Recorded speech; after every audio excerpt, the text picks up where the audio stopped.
अखण्डमण्डलाकारं व्याप्तं येन चराचरं तत्पदं दर्शितं येन तस्मै श्रीगुरवे नमः। सदाशिवसमारम्भां शङ्कराचार्यमध्यमाम् अस्मदाचार्यपर्यन्तां वन्दे गुरुपरम्पराम्। गुरुब्रह्मा गुरुर्विष्णु गुरुदेवो महेश्वरः गुरुसाक्षात् परब्रह्मा तस्मै श्रीगुरवे नमः। नित्यानन्दं परमसुखदं केवलं ज्ञानमूर्तिं विश्वातीतं गगनसदृशं तत्त्वमस्यादिलक्ष्यम् एकं नित्यं विमलमचलं सर्वधी साक्षिभूतं भावातीतं त्रिगुणरहितं सद्गुरुं तं नमामि। ॐ सहना भवतु सहनौ भुनक्तु सह वीर्यं करवावहै तेजस्विनावधीतमस्तु मा विद्विषावहै। ॐ शान्ति शान्ति शान्तिः।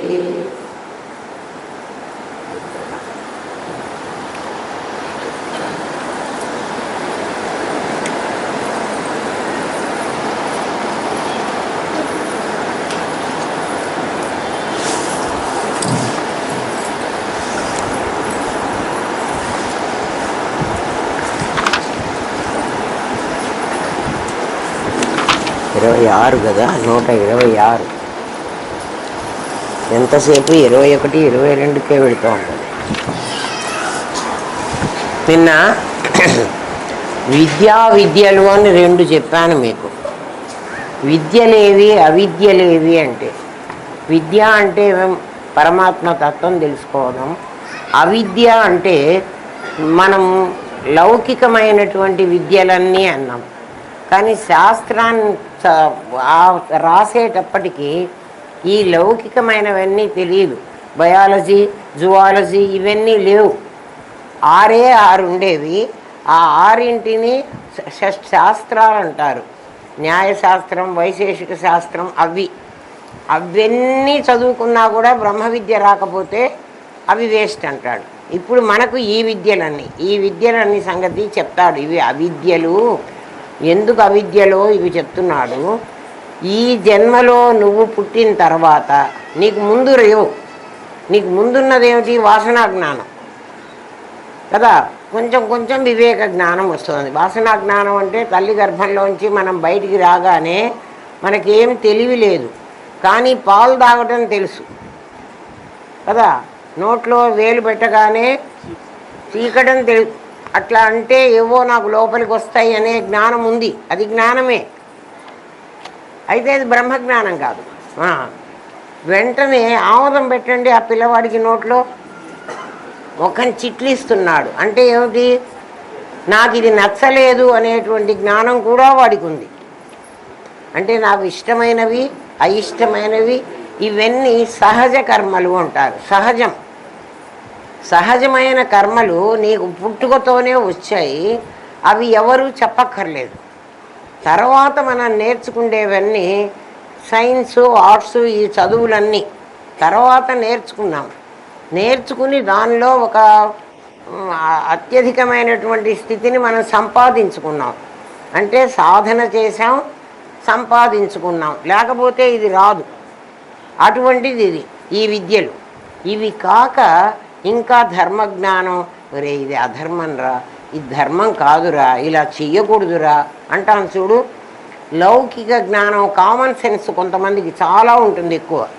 ఇటువంటివన్నీ కూడా ఉన్నాయి. అవి కూడా జ్ఞానాలే. ఇవన్నీ మనం పుట్టిన తర్వాత వచ్చి మనం సాధన చేస్తే తెలుసుకుని తెలివి, పరమాత్మ తెలివి కాదు. మనం సాధన చేస్తే మనకు అనుకూలమైపోయి మన శరీరం పోగానే అవి పోతున్నాయి. చాలా బాగా పాట పాడే ఘంటసాల కానీ, ఎంఎస్ సుబ్బలక్ష్మి కానీ కదా, ఈ రోజున వాళ్ళు లేరు. పోనీ వాళ్ళు నేర్చుకున్నటువంటి విద్య గొప్పదే, మనకు రాదు, వాళ్ళకొచ్చు. అలాంటి విద్య ఏమైపోయింది, ఆ శరీరం పోగానే పోయింది. దీన్ని బట్టి మనకు ఏమర్థమవుతోందంటే ఈ నాది నేర్చుకున్న విద్య ఏదైనా అది అది అవిద్య. అది డెఫినేషన్. అది నాది నేర్చుకున్న విద్య. నేను నేర్చుకున్న విద్య అవిద్య కాదు, అది విద్య. ఎందుకనంటే నీవు ఈ జన్మలో నేర్చుకుంటే, బ్రహ్మ విద్యని ఈ జన్మలో నేర్చుకుంటే, ఒకవేళ ఈ శరీరం ఉండగా నీవు అది సాధించలేక మిగిలిన చదువులన్నీ నేను కాలేజీలో చేరాను, నేను ఇంజనీరింగ్ కాలేజీలో చేరాను. 2 ఏళ్ళు చదివిన తర్వాత నాకు చెడు అలవాట్లన్నీ వచ్చేసినాయి, నాకు చదువు రావటంలో అన్నిట్లో బ్యాక్లాగ్స్ ఉన్నాయి, నేను ఫెయిల్ అయిపోయినాను. 3rd ఇయర్ నేను చదవను కదా, అంటే 2 ఇయర్స్ నేను చదివాను, బాగా చదవలేదు, ఎందుకంటే నాకు మార్కులు రాలే, నేను ఫెయిల్ అయిపోయినా, నేను చదువు మానేసుకున్నా. నేను ఇంజనీర్ని కాదు, ఇంతవరకు చదివా కదా, ఈ శరీరం అయిపోయిన తర్వాత వచ్చే శరీరం మళ్ళీ ఇంకోటి ఏదో వస్తుంది కదా, అప్పుడు ఈ ఇంజనీరింగ్ 2nd ఇయర్ నుంచి నేను చదువుతానంటే ఎవడైనా ఒప్పుకుంటాడా?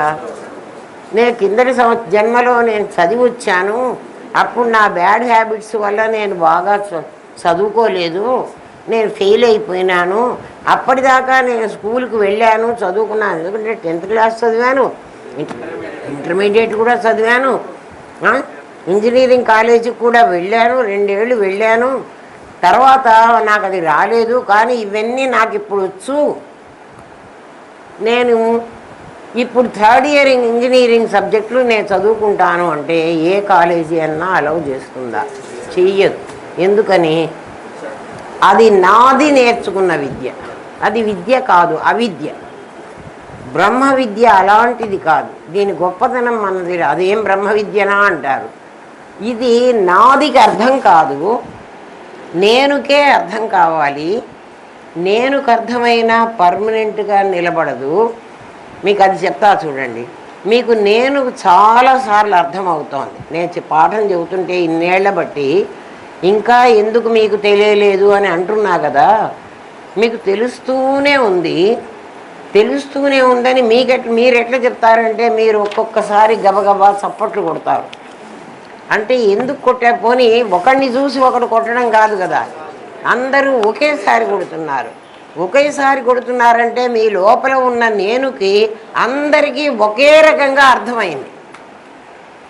అర్థమైంది కాబట్టి అందరూ కలిసి పోనీ ఆ చివర వాడికి తెలియదుగా వీడు చప్పట్లు కొట్టాడని, లేదండి వాడు తర్వాత కొట్టాడు అంటే, వీడు కొట్టిన దెబ్బలు వాడు కొట్టిన దెబ్బలు మనకి వేరువేరుగా వినిపిస్తున్నాయా? వినిపించట్లేదుగా. అందరూ ఒకేసారి కొడుతున్నారు అంటే ఏమిటి? అందరి లోపలికి ఆ విషయం ఒక్కసారిగానే వెళ్ళింది. అది నాదికి వెళ్ళింది కాదు, అది నేనుకు వెళ్ళింది. అయితే అక్కడ ఉండటల్లా అందరికీ నేను తెలుసు, తెలియకపోతే మీరు చప్పట్లు కొట్టరు. ఏ పాయింట్ అయినా సరే, అంటే అది డైరెక్ట్గా నేనుకు చేరినప్పుడే దాని రియాక్షన్స్ వస్తున్నాయి. అవునా కాదా? అందరిలో ఒక నేనుంది, నాది కాదు. నాదికి గనక చేరినట్లయితే అది ఒక్కడికే చేరుతుంది, ఇద్దరికే చేరుతుంది, అందరికీ ఒకసారి వెళ్ళదు. అందరిలో ఉన్న నేనుకే అది చేరింది. అయితే అక్కడ ఎందుకు నిలబట్టలేదు? ఒకసారి మీకు రామకృష్ణ పరమహంస కథ చెప్పాను. రామకృష్ణ పరమహంస ఏం చెప్తారంటే, గురువుగారు దారిలో వెళుతూ మధ్యలో శిష్యులకి దాహం అవుతుంది, ఎక్కడా నీళ్లు దొరకవు. ఒక పాడుపడ్డ బావికి తీసుకెళ్తారు. అది పాడుపడ్డ బావి అని గురువుగారికి తెలుసు, శిష్యులకి తెలుసు. ఈ పాడుపడ్డ బావిలో నాయన పూడిక తీయండిరా మీరు అంటారు. పూడిక తీసేస్తారు, తీసినా నీళ్లు రావు. గురువుగారు సాయంత్రం వరకు కష్టపడి అంతా పూడికే తీసేసామండి అంటే, నాయన కాసేపు పడుకోండిరా, నిద్ర లేచేటప్పటికి చూద్దాంలే అంటారు. వస్తాయని చెప్పారు గురువుగారు. వీళ్ళందరూ పడుకుంటారు. పూడిక తీసిన తర్వాత నీళ్ళు వచ్చాయి. బావిలో నీళ్ళు అంతకుముందు ఉన్నాయా? బావిలో లేవు, కానీ నీళ్ళు వచ్చే ధార ఉంది. ఉందంటే అది బావి. ఆ బావి ఏమిటి అంటే ప్రాచీన కాలం నుంచి అక్కడ నీళ్లు ఉన్నాయి. పాడుపడ్డ బావి అంటే ఏమిటి? ఒకప్పుడు నీళ్లు ఉన్నాయనే కదా. ఉన్నాయి. ఇప్పుడు ఏమైంది అంటే ఆ చెత్తంతా పడి, ఆ పుల్లలు పడి, ఇంకా ఏదో వేసి చివరికి బావి అంతా పూడిపోయింది. బావి రూపంగా ఉంది కానీ దాని లోపల లేవు. నేను కూడా నేను రూపంగానే ఉన్నాను, కానీ నాది అనేటువంటి పూడిక దాని నిండా పడింది. నాది పూడిక ఏం పడిందండి అంటే మూడే.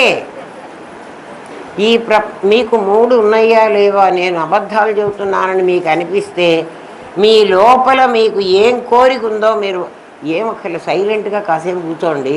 లోపల నుంచి అన్నీ మొదలవుతూ ఉంటాయి. ఖాళీగా కూర్చున్నామంటే ఈ ముగ్గురే వస్తారు. మరి ఈ ముగ్గురు ఎందుకు వస్తున్నారు అని ఒక గురువుగారిని శిష్యులు అడిగారట. గురువుగారు, నిజమే కదా మీరు చెప్పింది, మాకు ఈ ముగ్గురే వస్తే వాళ్ళ పిల్లలు ముగ్గురు రావచ్చు కదా, పోనీ ఈ పక్కింటి వాళ్ళ పిల్లలు వీళ్ళ ధనం అన్నా రావచ్చు కదా. రాదు కదా. గురువుగారు చెప్పారు, ఆ షాపుకి వెళితే, బజారుకి షాప్కి వెళ్ళాము, అక్కడ ఏవో వాడు బట్టలో ఏవో వేశాడు, మనకు చాలా నచ్చినాయి. ఇమీడియట్గా ఎవరు గుర్తుకొచ్చారు? నీ కూతురే గుర్తొచ్చింది, నీ కొడుకే గుర్తుకొచ్చాడు కదా. వాళ్ళకే కొనాలనిపించింది. బజార్లో కొత్తగా మోటార్ బైకులు వచ్చినాయి, నా కొడుక్కి కొంటే ఎంత బాగుంటుంది మొదలు పెడుతుంది భర్తతో.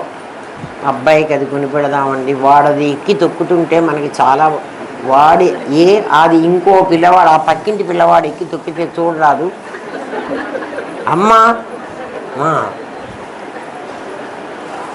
కదా. గాజుల మలారం వచ్చింది. గాజుల మలారం వచ్చేది పూర్వకాలంలో. గాజులన్నీ భుజాన వేసుకొని గాజుల వాళ్ళు వచ్చేవాళ్ళు, చాపేసి కూర్చోబెడితే కింద కూర్చుని మన ఇంట్లో వాళ్ళందరికీ గాజులు వేసిపోయేవాళ్ళు, వాళ్ళకి డబ్బులు ఇచ్చేవాళ్ళు.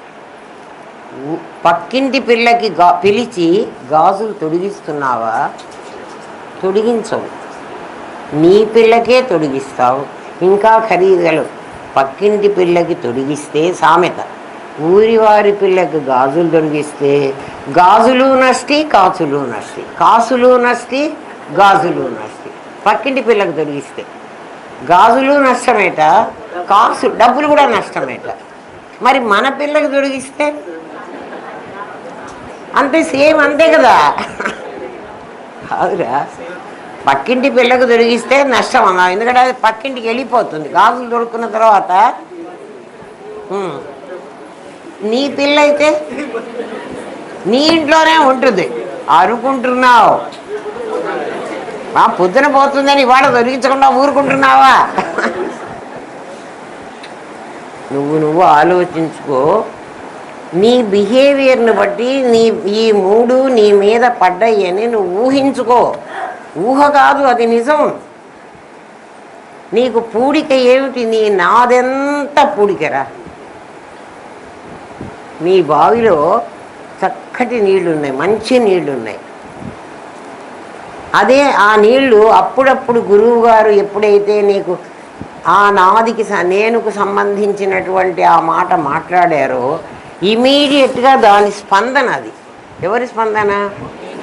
ఆ స్పందనని గుర్తు చేస్తోంది నాది ద్వారా. ఇదిగో అవును, నాకు అర్థమైంది కదా.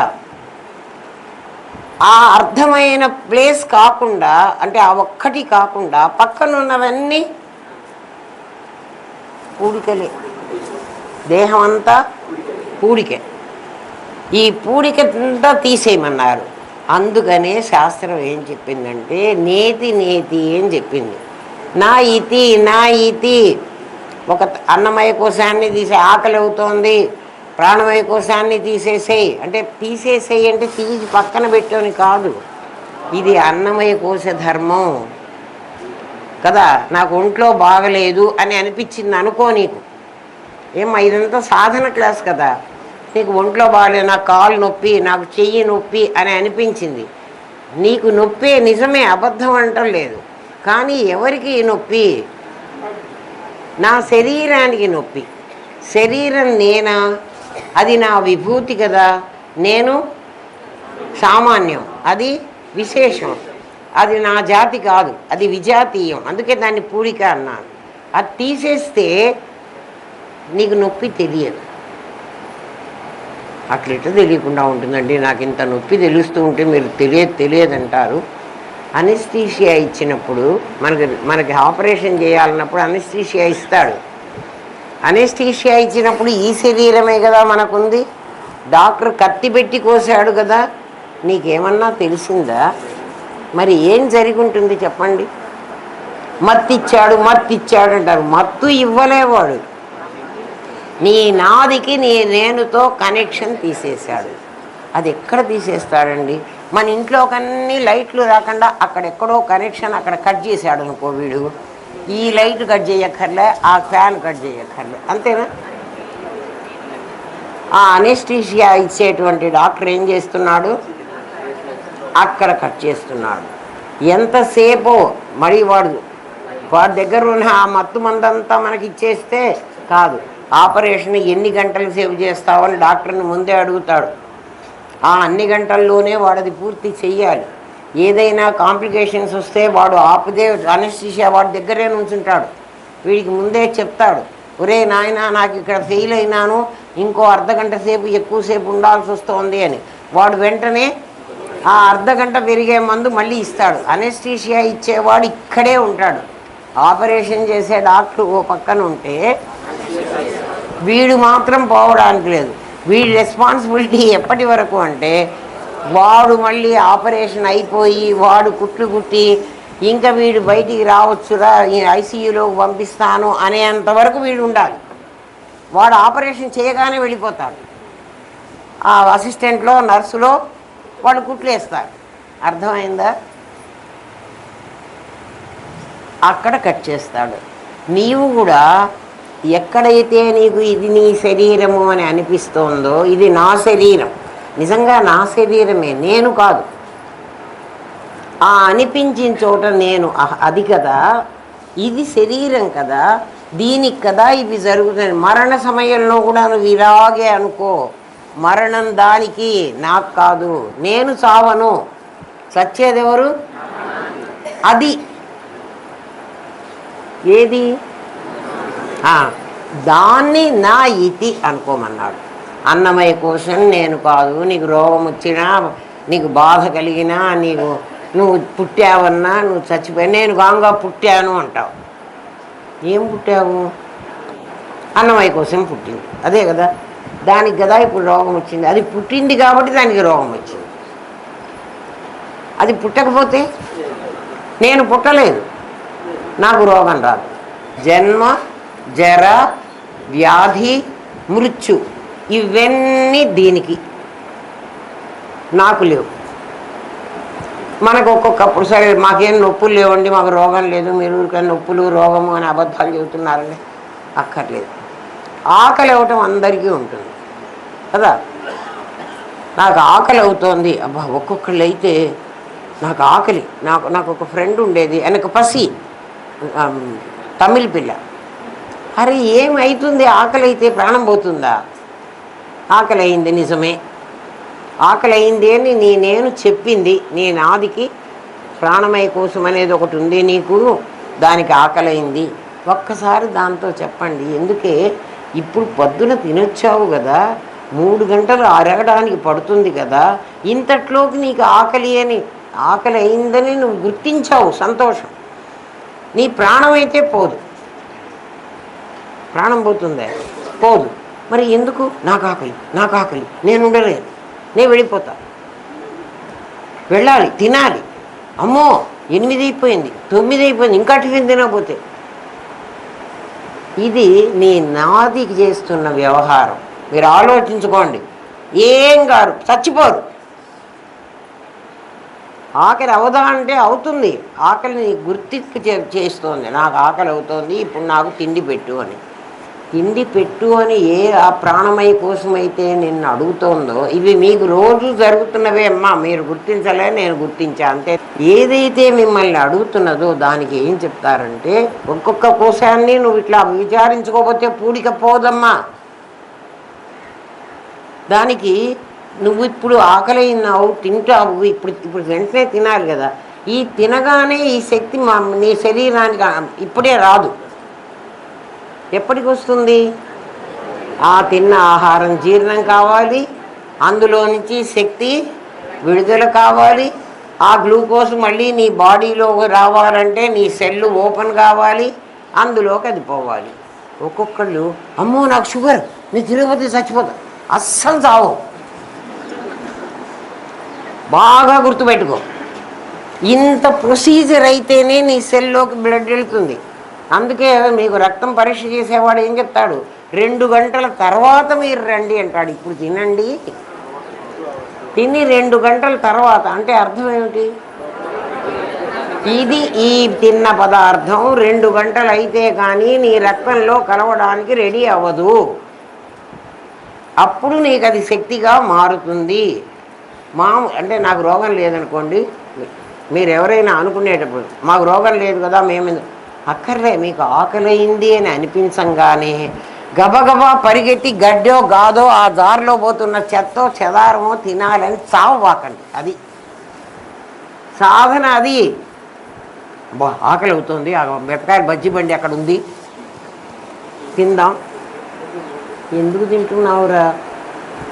ఒక్కొక్కడు ఇప్పుడే తింటాడు, మళ్ళీ కూడా ఇంకా ఏదైనా నాకు ఇష్టమైందబ్బా అది మళ్ళీ తినాలి. ఎందుకు తింటున్నావురా? మీరు బాగా గమనించండి, ప్రాణమయ కోశాన్ని చాలా స్టడీ చేయండి. మనం తిన్న ఆహారం 3 గంటలు దాటే వరకు, ఒకసారి తిన్నాను, 3 గంటలు దాటే వరకు ఈ ఆహారం పచనం కావాలి, నా పొట్ట పాపం కష్టపడి పని చెయ్యాలి. అది మళ్ళీ విడుదలైతే తప్ప, ఆ పొట్టలో నుంచి బయటికి పోతే తప్ప మళ్ళీ ఇంకోటి వేయడానికి లేదు. మనం మీకు ఉదాహరణకి చెప్తాను, మనం గ్రైండర్లో మీరు పప్పు పోసి రుబ్బుతూ ఉండండి, సగం రుబ్బిన తర్వాత ఇంకా ఇంత పప్పు పోయండి, అది మెదగదు ఇది మెదగదు. మనం తింటే అదే జరిగేది. ఆలోచించండిరా కదా. నీకు మనస్సుకు ఆకలి, మనస్సుకు టేస్టు, మనస్సుకు తినాలి అనే కోరిక, నువ్వు తినాలి అన్న పదార్థం ఒకటే గుర్తుపెట్టుకోండి.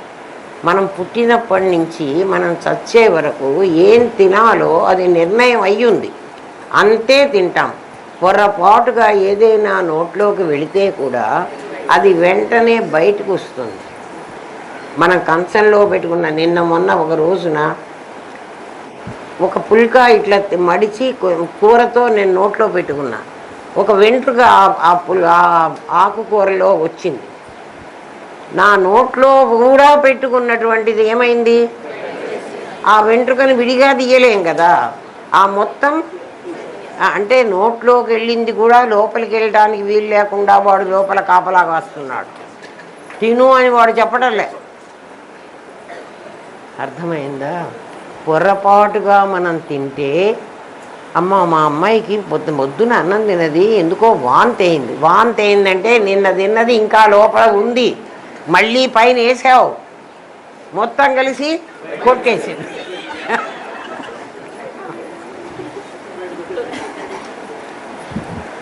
ఇది బ్రహ్మ విద్య. అంటే ఏమిటి? నీ 5 కోశాల పూడికలు నువ్వు గ్రహించాలంటే, పంచకోశ విచారణ అంటే ఇదేనరా. ప్రతి దాంట్లో నువ్వు విచారించుకుంటూ లోపలికి వెళితే ప్రాణమయ కోసం నీకు సంబంధం లేదు. అది ఎందుకుంది అంటే ఇంకా 4-3 కోశాలు నీ దగ్గర ఉన్నాయి, వీటినన్నిటినీ కాపాడుకుంటూ ఈ పూడికంతా ఉంటుంది. అంటే చెత్త ఒకసారి పేరుకుని పోతే ఇంకా చెత్త ఇంకా పడుతూ ఉంటే కుళాయిలో కాలువలో నీళ్ళు ఎట్లా పోవో ఇక్కడ కూడా పోకుండా ఏమవుతుందంటే మేట వేసి పెట్టుకుంటుంది. మేట వేసి పెట్టుకుంటుందంటే బాగా మనం ఊరిపోతాం కదా. ఆలోచించు. తర్వాత డాక్టర్ గారి దగ్గరికి పోతాం, నేచర్ క్యూర్కి వెళ్తాం. వాళ్ళేమో అమ్మ 40 రోజులు ఉపవాసం ఉంటే నీ రోగం పోతుంది అంటారు. తిండి తినడం ఎందుకు? మెల్లగా మనోమయ కోసం ఇంకా సంకల్పాలు, వికల్పాలు, కోరికలు, అది పైగా అది అడుగు లేనటువంటి గాథ దాని పేరు. అది ఎన్నిసార్లు పూడ్చినా అది నిండదు, ఇంకా ఇంకా పోతూనే ఉంటుంది. పాతకాలంలో బ్రాహ్మణులు అన్నం ఇట్లా చెయ్యి పట్టుకుంటే నెయ్యి ఇక్కడ వడ్డించాలి. అన్నం పెట్టుకుంటారు విస్తట్లో, నెయ్యి వడ్డించేటప్పుడు ఇట్లా చెయ్యి పడతారు. ఆ చెయ్యి బట్టి ఆ మధ్యలో ఆ ఖాళీ అట్లా పెడతారు. అంటే ఈ ఖాళీలోంచి నెయ్యి ఇంకా పోతూ ఉంటుంది కదా. ఎందుకని ఇక్కడ ఈ చెయ్యి పోతున్నారు అంటే, ఈ శరీరానికి ఏం పెట్టాలనుకున్నామో దానికి చాలా ఆశ మనస్సుకుంది. మనస్సు ఇది కాదు, ఇది వేరు, అది వేరు. కానీ అన్నీ కలిసి నేనంటుంది నాదెందు. అది ఎంత ఇచ్చినా చూడండి, మీరు బఫేలు పెట్టుకుని భోజనానికి పోతూ ఉంటారు కదా, భోజనానికి బఫే కదా ఫంక్షన్లలో, ముందు షుగర్ పేషెంట్లే వెళ్తారు. ఇంకా భోజనానికి లేవండి, మనం కూడా అదే కదా. షుగర్ పేషెంట్లు, ముసలి వాళ్ళు, పసిబిడ్డ తల్లులు, వాళ్ళందరినీ ముందు వెళ్ళమంటాం. షుగర్ పేషెంట్లు ముందు వెళ్తారు ఎక్కడైనా ఫంక్షన్లో. ఇంకా తిండికి లేవండి అని వాళ్ళు అనౌన్స్ చేయగానే వీళ్ళే వెళ్తారు. వీళ్ళకి ఇంట్లో తిననియ్యరు, అందుకని బయట బాగా తిందామని. మీరు గమనించండి, ఊరికే చూడండి, ఈసారి ఫంక్షన్కి వెళ్ళినప్పుడు చూడండి. వాళ్ళు అక్కడ ఒక్కొక్కటి పెట్టుకోరు, ఎవరన్నా చూడరు, ఏం అక్కర్లే, గబగబా 4 పెట్టుకొని, రోజు ఇంట్లో తినే అన్నమే కదా, ఆ అన్నం తినకుండా ఈ లడ్డూలో వాళ్ళు ఏవో చేశారు స్వీట్లు, ఇవి 4 పెట్టుకుని పోదామని ప్లేట్లో పెట్టుకున్న తర్వాత వాళ్ళకి అనిపిస్తుంది, అమ్మో ఇది తింటే ఇంటికి పోతే నాకు షుగర్ పెరుగుతుందేమో, అయినా పడేయలేదు. ఒక్కరోజు తింటే ఏం కాదులే. ఈ మాట అంటున్నది మనోమయ కోసం. నీ పొట్ట చెప్పలేదు, తినమని పొట్ట అనలేదు. రోగం శరీరానికి, మనస్సు కాదు. అందుకని మనస్సు ఏమంటుంది? తినమంటుంది. అలాగే విజ్ఞానమయ కోసం ఇది చెయ్యంటుంది, ఏం చేస్తావులే హాయిగా పడుకో. అరే కొంచెం పాఠం వినవే, నీకు మంచిదిట. ఏం మంచి అవుతుంది, నిద్ర లేచి మళ్ళీ వినొచ్చులే. ఇది దీని పని. ఇది అంటే ఏ పని చెయ్యమన్నా దానికి ఇష్టమైన పని అది చేస్తుంది. మీరు గమనించండి, కడుపు నిండా తిన్న తర్వాత మన శరీరంలో ఉన్న, బ్రెయిన్లో ఉన్న సెల్స్ అన్నీ పొట్ట దగ్గరికి వెళతాయి బాగు చేయటారు. అందుకని తినంగానే నీకు నిద్ర పట్టేది. అందుకు అర్థమైందా? తర్వాత బట్టకర్లే, తినంగానే మాత్రం నిద్ర పడుతుంది. ఎందుకు నిద్ర పడుతుంది అంటే, బ్రెయిన్లో తెలివిగా చేయాల్సినవన్నీ కూడా పాపం పొట్ట దగ్గరికి వెళ్ళి, ఇక్కడ హెవీ, ఇక్కడ డ్యూటీ పడింది నాకు, ఇది చాలా పనులు చెయ్యాలి. నీ శరీరాన్ని గురించి నువ్వు ఆలోచించు, డాక్టర్ కాదు చెప్పాల్సింది. ఏమ్మా, ఇవన్నీ నీకు అవిద్యలే. ఏవి అవిద్యలు? నీ శరీరంతో నీవు సంపాదించుకుని శరీరం పోతే అవి కంటిన్యూ కానివి. బ్రహ్మ విద్య మాత్రం అలాంటిది కాదమ్మా. సెకండ్ ఇయర్ ఇంజనీరింగ్లో చేరాను, నేను అప్పుడు చదువుకున్నాను, ఇప్పుడు మళ్ళీ చేస్తానంటే నేను 1వ క్లాస్ నుంచి మళ్ళీ చదువుకు రారా పోమ్మని పంపిస్తారు. 1వ క్లాస్ కాదు, ఇప్పుడు ఎల్కేజీ యూకేజీ కూడా చదవాల్సింది. ఫస్ట్ గ్రేడ్లో కూడా వేసుకోరు, కనీసం సెకండ్ ఇయర్ వాడిని వేసుకోరు. ఎవరు వేసుకోరు. బ్రహ్మ విద్య అలా కాదు. ఆత్మవిద్య ఎటువంటిది అంటే, ఇక్కడ ఎంతవరకు నేర్చుకుని, ఎందుకంటే ఇది నేను నేర్చుకుంటున్న విద్య, అది నాది నేర్చుకుంటున్న విద్య. నాది నేర్చుకుంటున్న విద్య నాది పోగానే పోతుంది. అందుకే ఘంటసాల పాట ఈరోజు మనం రికార్డులో వినాల్సిందే కానీ ఘంటసాల వచ్చి పాడలేదు కదా. నిజంగా చాలా గొప్ప గాయకుడు, చాలా గొప్ప నటించేటువంటి ఎన్టీ రామారావు లేడు. ఆ నటనలో నట సార్వభౌముడు ఏది లేదు. కానీ బ్రహ్మ విద్య నేర్చుకున్నవాడు ఆ ఎన్ని జన్మలకైనా అదే కంటిన్యూ అవుతుంది. అది కంటిన్యూ అవుతుందని మీరు అంటున్నారండి, మాకేమో నమ్మకం లేదు. మీరు ఎట్లా ఏం అథారిటీ తీసుకుని అది బ్రహ్మ విద్య కంటిన్యూ అవుతూ ఉంటుంది వచ్చే జన్మ కంటే, ఎవరికైతే అస్మదాచార్య పర్యంతం నా గురువు వరకు, నా గురువు ఎవరైతే ఉన్నారో ఆ గురువు వరకు ఉన్న గురు పరంపర ఉందే, గురు బ్రహ్మ, గురు విష్ణు, గురు దేవో దగ్గర ఆగలే ఆయన కదా. గురు సాక్షాత్ పరబ్రహ్మ ఏమైనాడు? సాక్షాత్ పరబ్రహ్మ అయినాడంటే ఈయన ఆ లెవెల్ దాటుకుంటూ వచ్చి ఎన్నెన్నో జన్మలెత్తి, అంటే ఒక జన్మలోనే వచ్చి ఉండదమ్మా, ఎవరికి రాదు. అందుకే పూర్వజన్మలో మీరేం పుణ్యం చేసుకున్నారో మీకు అర్థమవుతోంది. పుణ్యం కాదమ్మా, పుణ్యం పాపం మళ్ళీ వేరే చెప్తాను, అది కాదు.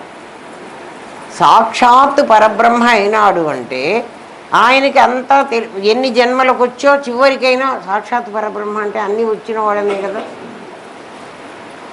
అంతకుముందు ఇంకోడు ఎవడో అయినాడు కదా, నా పరమ గురువు కూడా సాక్షాత్ పరబ్రహ్మ అయినాడు కదా, అంతకుముందు ఆయన కూడా అయినాడు కదా. అంటే వాళ్ళందరూ జన్మలన్నీ దాటి వచ్చి పరబ్రహ్మ అయి ఆగిపోయినారు, అంటే నేనై ఆగిపోయినారు. అర్థమవుతుందా? లేకపోతే గురు సాక్షాత్ పరబ్రహ్మ అనే స్థితికి రాడు. మేము అంటున్నానులేండి ఆయన పరబ్రహ్మ, అవునో కాదు అంటే నీకు గురువే కాడు కదా. నీ గురువు అయినాడు అంటే ఆయన సాక్షాత్ పరబ్రహ్మ. అంటే నాకు గురువు అయినాడు అంటే అర్థం ఏమిటి? నాకు బ్రహ్మ విద్యను నాకు అర్థమయ్యేటట్టు చెప్పగలిగాడు. తెలిసిందా అమ్మా? ఆయనకి సర్టిఫికెట్ ఎవరివ్వాలి? నా గురువు సాక్షాత్ పరబ్రహ్మ అని సర్టిఫికెట్ నేను ఇవ్వాలి. నేను ఎప్పుడు ఇస్తాను? నాకు అది తెలిసినప్పుడు మాత్రమే. నాకు అది తెలియ చెప్పాడు కదా. మీకు అర్థమవుతుందా? నాకదే ఆయన తెలియ చెప్పారు కాబట్టి ఆయన సాక్షాత్ పరబ్రహ్మ. నీకు అర్థమయ్యేడు చెప్పాడంటే సాక్షాత్ పరబ్రహ్మ అయిపోయినాడు, ఆయన నాదిగా లేడు అని అర్థం. అర్థమైందా? ఆ సర్టిఫికేట్ నేను అన్నవాడే ఇవ్వాలి. నేను ఎప్పుడు ఇవ్వగలను? నేను అది అయినప్పుడే ఇవ్వగలను. అస్మదాచార్య పర్యంతం, నా గురువు వరకు అన్నాడు. నా గురువు వరకు ఉన్న గురు పరంపర అంతా కూడా అంటే వాళ్ళందరూ ఇంకా ఉన్నారనే అర్థం. ఏమైనారు? నేనుగా ఉన్నారు. అది ఇప్పుడు వాళ్ళందరూ నేనుగా ఉన్నారు. నాలో ఉన్న నేనెవరో ఆ నేనే పరమ గురువు, పరమేశ్వరి గురువు, నా గురువు అంతా ఒకడే, వాడే ఆత్మ. ఈశ్వరో గురురాత్మేతి మూర్తిత్రయ విభాగినే వ్యోమవత్ వ్యాప్త దేహాయ. ఆయన ఏమైపోయినాడు? వ్యోమవత్, ఆకాశంలాగా, వ్యాప్త దేహాయ దక్షిణామూర్తయే నమః. అర్థమవుతోందా? అప్పుడు గురు పరంపర ఉందందామా లేదందామా? నాదిగా లేదు, నిజంగా కూడా నాదిగా లేదు కదా, నేనుగా ఉంది. దాన్ని బట్టి మనం ఏమని నమ్మాలంటే ఈ బ్రహ్మ విద్య అనేది ఒక జన్మతో పోదు, ఇది కంటిన్యూ అవుతుంది. మీకు అర్థమైందా? మరి మనకు క్లాసులో పాఠం చెప్పిన మాస్టర్ గారిని వాళ్ళని మనం అట్లా అనుకోం కదా. మాస్టర్ గారు లేరు కానీ ఆయన చెప్పిన విద్య ఉంది. ఎప్పటి వరకు ఉంటుందంటే నా మాస్టరు మాకు వీరభద్రయ్య మాస్టర్ గారిని ఉండేవాళ్ళు. ఇవాళ ఇరాన్ గురించి, గల్ఫ్ గురించి చెప్తుంటే మా వీరభద్రయ్య మాస్టర్ మాకు చెప్పిన జాగ్రఫీ అంతా కనపడుతోంది నాకు కదా. మంచి మాస్టర్, మా టీచర్లు మంచి టీచర్లు, గొప్ప టీచర్లు కదా. కానీ వాళ్ళు చెప్పిన విద్య నాకు నెక్స్ట్ జన్మకి రాదు. ఇది వస్తుంది అనడానికి మీకేం గ్యారంటీ అంటే ఇప్పుడే చెప్పాను. ఇది రాకపోతే కుహనా గురువుల సంగతి నేను చెప్పట్లేదమ్మా, ఒరిజినల్ గురు సాక్షాత్ పరబ్రహ్మ అయిన వాళ్ళ సంగతి చెప్తున్నా. ఎవరన్నా బజార్లో పోతూ ఏం గురు ఎట్లా ఉన్నావు అంటారు, వాడు ఎట్లా గురువు అవుతాడురా? మీరు మాట్లాడుకుంటూ ఏమంటారు, కాదు గురు. మరి వాడికి వీడు గురువో వీడికి వాడు గురువో మీకే తెలియాలి. ఆ గురువు కాదు. జాగ్రత్తగా వినండి. ఏమ్మా, విద్య అవిద్యలను కలిపి పట్టుకో. ఎందుకంటే నీ దగ్గర విద్య ఉంది, అవిద్య కూడా ఉంది. అవిద్య ఉందంటే నీకు ఆకలి అయిందని తెలిసింది, నీకు మనసులో సంకల్పాలు ఉన్నాయని తెలుస్తున్నాయి. తెలుస్తున్నదంతా నీ నేనుకి, జరుగుతున్నదంతా నీ నాదికి. ఒక మెకానికల్ ఇంజనీర్కి మిషన్ గురించి అంతా తెలిసుంటే ఇంజనీర్ మిషన్ కాదు కదా. కానీ ఆ మిషన్లో ఏ పార్ట్, ఒక సౌండ్ వస్తుంది, ఏ పార్ట్లో ఈ సౌండ్ వస్తుందో ఆ దేనికి రోగం వచ్చిందో వీడికి ఇక్కడి నుంచో అని కనుక్కోగలడు. ఎట్లా కనుక్కుంటున్నాడు? అది చెప్పిందా? అది చెప్పలే, అది ఒక సౌండ్ చేసింది. చెయ్యగానే అది ఆ మెకానికల్ ఇంజనీర్కి వెంటనే తెలిసిపోతుంది, అక్కడేదో నట్టు లూజ్ అయింది, ఇక్కడ ఇంకేదో జరిగింది. మిషన్ గుర్తుంటే తెలుస్తుంది కదా, మెకానికల్ ఇంజనీర్ దాకా పోక్కర్లేదు కదా. వేరే సౌండ్ రాగానే థ్రెడ్ కాస్త కింద పడింది, తెలుస్తుందా తెలీదా? నీ నేను అట్లాంటి నేనయ్యి నీ నాదిని తెలుసుకోమంటున్నాడు. రెండు కలిపి పట్టుకో అంటే అర్థం అది. నేను వేరుగా ఉన్న ఇంజనీర్, మెకానికల్ ఇంజనీర్ ఇంజన్లో కూర్చోడు. ఏమిరా కూర్చుంటాడా?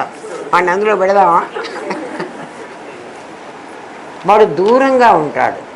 కానీ ఆ మిషన్లో జరుగుతున్నవన్నీ వాడికి తెలిసిపోతాయి. మిషన్ చెప్పదు, ఎందుకంటే మిషన్ జడం, అది పని చేస్తుంది, జడమై పని చేస్తుంది కదా. అంటే వీడు చేయిస్తే చేస్తుంది, వీడి చేతనం పని చేయించాలి, వీడి స్విచ్ ఆన్ చేయాలి కదా, అప్పుడే కదా అది పని చేస్తుంది, లేకపోతే ఎందుకు చేస్తుంది? చెయ్యదు. విద్య అవిద్య నీ దగ్గరే ఉన్నాయి.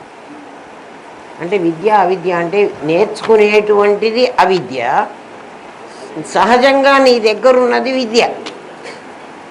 నీ సహజమైన దానికే మేము చెబుతున్నాం. ఇప్పుడు బ్రహ్మ విద్య ఎవరికి చెప్తున్నాం? సహజమైంది. నీ సహజ కర్మలు నీకే తెలుసు. చూడండి, పెళ్ళి చేసిన తర్వాత మా గురుదేవులు చెప్తారు, పెళ్ళి అంటే బాగా గ్రాండ్గా చేస్తారు. తర్వాత నిన్ను ఒక గదిలోకి పంపిస్తారు. ఎవరన్నా తల్లి కానీ తండ్రి కానీ గదిలోకి వెళ్ళి ఏం చెయ్యాలో ఎవరన్నా చెప్పారా? ఒక అమ్మ నాన్న కానీ ఒక ఫ్రెండ్ కానీ. మరి నీకెట్ట తెలుసురా? జన్మల నుంచి నువ్వు ఈ పనే చేసి వచ్చావు. ఏం పని చేసి వచ్చానో ఎవరు చెప్పలే. మిగిలినవన్నీ మాత్రం చదువుకుంటేనే వస్తాయి. ఏం చదువుకోక్కర్లేదు, నీకు అన్నీ వస్తాయి. ఎందుకంటే ఆహారం, నిద్ర, భయం, మైథునం సామాన్యమేతత్ పశుభిర్నరాణం అని శాస్త్రం చెప్పేసింది. ఎవడు చెప్పక్కర్లేదు రా నాయన, నీకు అదే వచ్చు. ఎందుకంటే నీకెందుకు వచ్చో చెప్తా మళ్ళీ. నేను అన్నవాడికి ఇవన్నీ లేవు, మరి ఇవన్నీ వచ్చినాయి వాడికి. ఎక్కడి నుంచి వచ్చినాయి అంటే నాదితో తాదాత్మ్యం చెందటం నీకు అప్పటి నుంచి అలవాటు. ఎప్పటి నుంచి? ఎప్పుడు నువ్వు జన్మ తీసుకున్నావు? నేను ఎప్పుడు తీసుకున్నానండి అసలు అది కూడా నాకు తెలిసి చావదు కదా. ఊరికే నువ్వు జన్మ తీసుకున్నావు. పరమాత్మ నీ నేనును నీ నాదిని ఆయన సృష్టించుకుని ఆ జన్మలో ఆ కర్మ ఎలా అనుభవిస్తున్నావో, అనుభవం ఎలా ఉంటుందో తెలుసుకోవాలని ఆయన తయారు చేసుకున్నాడు. నువ్వు కదా దీన్ని అభిమానించి కూర్చున్నావు. అంటే నేను ఎట్లా అభిమానించాను? నేను అరుణ్ గోవిల్గా ఉండకుండా నేను రాముడిని అయిపోయినాను. రాముడి వేషం వేసి రాముడు ఎలా చెయ్యాలో అలా చెయ్యరా అని నీకు చెప్తే అది నీ మొట్టమొదటి జన్మ. అర్థమైందా? అప్పటి నుంచి నువ్వేం చేసుకున్నావు? కర్మని పోగు చేసుకుంటున్నారు. అందుకే దాన్ని సంచితం అన్నారు. సంచితం అంటే ఏమిటి? జన్మ జన్మల నుంచి బాగా బ్యాంకులో దాచిపెట్టుకున్న మూలధనం. ప్రారబ్ధం అనేది ఈ జన్మకు మాత్రం అనుభవించడానికి తెచ్చుకున్న మూలధనం. ఈ జన్మలో అనుభవించడానికి తెచ్చుకున్నాను. ఇందులో కొంచెం వచ్చే జన్మకు కూడా దాచిపెట్టుకుంటున్నా. మళ్ళీ ఆ కొంచెమే చాలదు, మళ్ళీ సంచితంలో నుంచి తెచ్చుకోవాలి. అంటే ఈ ఆగామి కర్మ కూడా సంచితంలో వెళ్ళి కలిసి మళ్ళీ మొత్తం మూటలో నుంచి మళ్ళీ తెచ్చుకుంటాం. అట్లా తెచ్చుకుని బహూనాం జన్మనాం అంతే జ్ఞానవాన్ మాం ప్రపంచతే. చాలా జన్మలెత్తి దేహంతో తాదాత్మ్యం పొంది ఎన్నో జన్మలు ఎత్తి ఆఖరిలో, ఎందుకు ఇది ఆఖరి అని అంటున్నాడంటే వాటికి వాసనా జ్ఞానం ఉంది, వీడికి వివేక జ్ఞానం ఉంది. బై డిఫాల్ట్ నీకు వివేక జ్ఞానం అనేటువంటి 33.5% మార్కులు వేసేసాడు పరమాత్మ. ఎంత గొప్పవాడో చూడండి. అది కూడా ఆయనకి మా మీద అంత ప్రేమ అంటే చూడు, ఒక్క జన్మ ఆయన నిన్ను చూద్దామని పెట్టుకుంటే, అంటే నీ బిహేవియర్ ఎట్లుంటుందో అని పెట్టుకుంటే ఆ జన్మలోనే తాదాత్మ్యం పొంది ఇన్ని జన్మలు వచ్చి ఇన్ని కష్టాలు పడితే ఎట్లుండాలో ఆయనకు అన్ని అనుభవాలు కలిగించాం కదురా. ఆయన ఒక్క నాటకంలో నిన్ను పాత్ర వేయమన్నాడు. నువ్వేం చేసావంటే నటించడం నీకు బాగా చేత అయిపోయి కదా, బాగా నటించేవాడిని ఏం చేస్తాడురా, మళ్ళీ మళ్ళీ మళ్ళీ మళ్ళీ ఇంకా చాలా జన్మలు ఎత్తరా అని పంపిస్తాడు. అంటే చాలా నాటకాల్లో ఇవ్వంటాడు. మొదటిదే సరిగ్గా నటించకపోతే ఇంకా చాలు లేరా అంటాడు. గురువుగారు చెప్పారు కదా ఒక కథ. తండ్రికి 4 కొడుకులు ఉంటే తలా 25,000 ఇచ్చి 4 దిక్కులకి పంపించాడు వ్యాపారం చేసుకురమని. ఒకడు 25,000ని 50,000 చేసుకొచ్చాడు, ఇంకో 75,000 చేసుకొచ్చాడు, ఒకడు ₹1,00,000 చేసుకొచ్చాడు, ఒకడు అంతా పోగొట్టుకొని వచ్చేసాడు.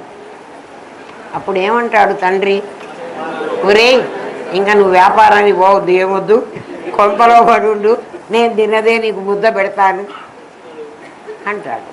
ఇప్పుడు నేను కూడా అట్టగే అంటాడు. వ్యాపారానికి పోయి మళ్ళీ మళ్ళీ జన్మలకు పోయి మళ్ళీ మళ్ళీ కర్మలు మూట కట్టుకొని మళ్ళీ వస్తుంటే ఒరే మళ్ళీ పోరా, ఏం పర్వాలేదు. మరి జ్ఞానాగ్నితో నీ కర్మలనంతా దగ్ధం చేసుకుంటే మళ్ళీ పరమాత్మ, అంటే ఇప్పుడు కర్మలను దగ్ధం చేసుకోవడం ఎట్లా, నటిస్తున్నానని తెలిసి నటిస్తే జీవించవాకు. ఇప్పుడు మనమందరం జీవిస్తున్నాం. జనన జీవన మరణం ఒక శక్తి. జీవించవాకండి, నటించండి. అందుకే సాక్షిభావం వహించు. సాక్షిభావం వహించి ఏం సాక్షి? నేను వేరు, నా మిషన్ వేరు. మనం చేయాల్సిన పనుల్లో ఏమిటదా, నేను వేరు, నా మిషన్ వేరు. నేను గిర్నీ దగ్గరే పని చేస్తాను, మీరందరూ తెచ్చిన బియ్యమో పప్పో గోధుమలో అన్నీ నేనే ఆడించి పెడతా, మీ గింజలు మీకు ఇచ్చేస్తా. మిషన్ నాది, అర్థమైందా? మీ గింజలు మీకు ఇచ్చేస్తే గిర్నీ వాడు గింజలన్నీ పెట్టుకుంటానంటే మనం ఇస్తాము వాడికి. ఈ శరీరం అనేటువంటి గిర్నీని 5 కోశాలతో ఉంది నీ దగ్గర. దీనికి ఎప్పుడూ సాక్షిగా ఉండి ఈ కర్మఫలం, దీని గింజలు ఏమిటంటే ఏ రోజుకు ఆ రోజు మన కర్మఫలాలు, మనం అనుభవించేటువంటి కర్మలన్నీ. ఇవాళ కర్మ వేరు, రేపటి కర్మ వేరు, ఎల్లుండి కర్మ వేరు. ఎల్లుండి ఎందుకు, ఈ గంట కర్మ వేరు, నెక్స్ట్ వచ్చే గంట కర్మ వేరు. ఇట్లా అన్ని కర్మలని నువ్వు సాక్షిగా ఉండి అంటే నువ్వు ఇంజనీర్గా ఉండి నీ మిషన్ని బాగా ఆడించు, అన్ని పనులు చెయ్యి. తాదాత్మ్యం చెందవాలి.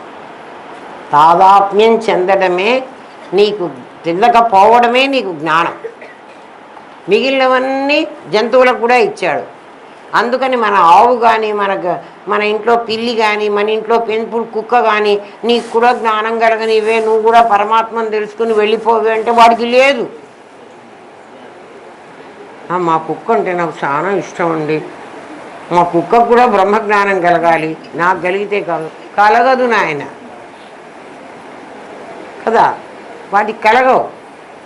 మనకొక్కళ్ళకే మనుష్యత్వం, వివేక జ్ఞానం అనేటువంటి మానవ జన్మ, మన జన్మ ఎంత గొప్ప, ఈ జన్మమిక దుర్లభమురా ఓరి సాజన్మ సాకార సద్గురుని కనరా. సాకారమైనటువంటి ఆకారంతో ఉన్న గురువు. నా గురువులు ఏం చెప్పారంటే చంద్రశేఖరేంద్ర సరస్వతి స్వామి వారు, అమ్మా నీకు దేహం ఉన్న గురువే చెప్పాలా అని అడిగారు. అంటే దేహం ఉన్న గురువు ఎప్పటిదాకా చెప్పాలి అంటే నీకు విషయం అర్థమయ్యేదాకా వాడే చెప్పాలి. నీకు అర్థమైన తర్వాత దాన్ని కంప్లీట్గా సాధన చేసుకునేది నువ్వే చేసుకోవాలి. వాడికి దేహం ఉన్న గురువు అవసరం లేదు. అర్థమైందా? ఇనీషియల్గా నీకు దేహం ఉన్న గురువే చెప్పాలి, లేకపోతే నీకు తెలియదు, తెలుసుకోవడానికి వీల్లేదు. ఊరికే సాక్షిభావం, నీకు పరోక్ష జ్ఞానం కలగదు, అపరోక్ష అనుభూతి అసలే కలగదు. తెలిసింది కదా. అందుకని విద్య అవిద్యలను కలిపి పట్టుకో. ఇది కాదు, ఇది తుచ్చం, ఇది నీచం, ఇది పనికిరాంది, దీనికి అన్నం పెట్టను, అది కాదు, దీనికి విషం పెడతాను, ఎందుకంటే ఇది పనికిరాంది కదా, దీన్ని తీసి పారేయాలి. అన్నమైతేనేమిరా మరి సున్నమైతేనేమిరా, అందుకే ఈ పాడు కొట్టకు అన్నమే వేతామురా. చూడు,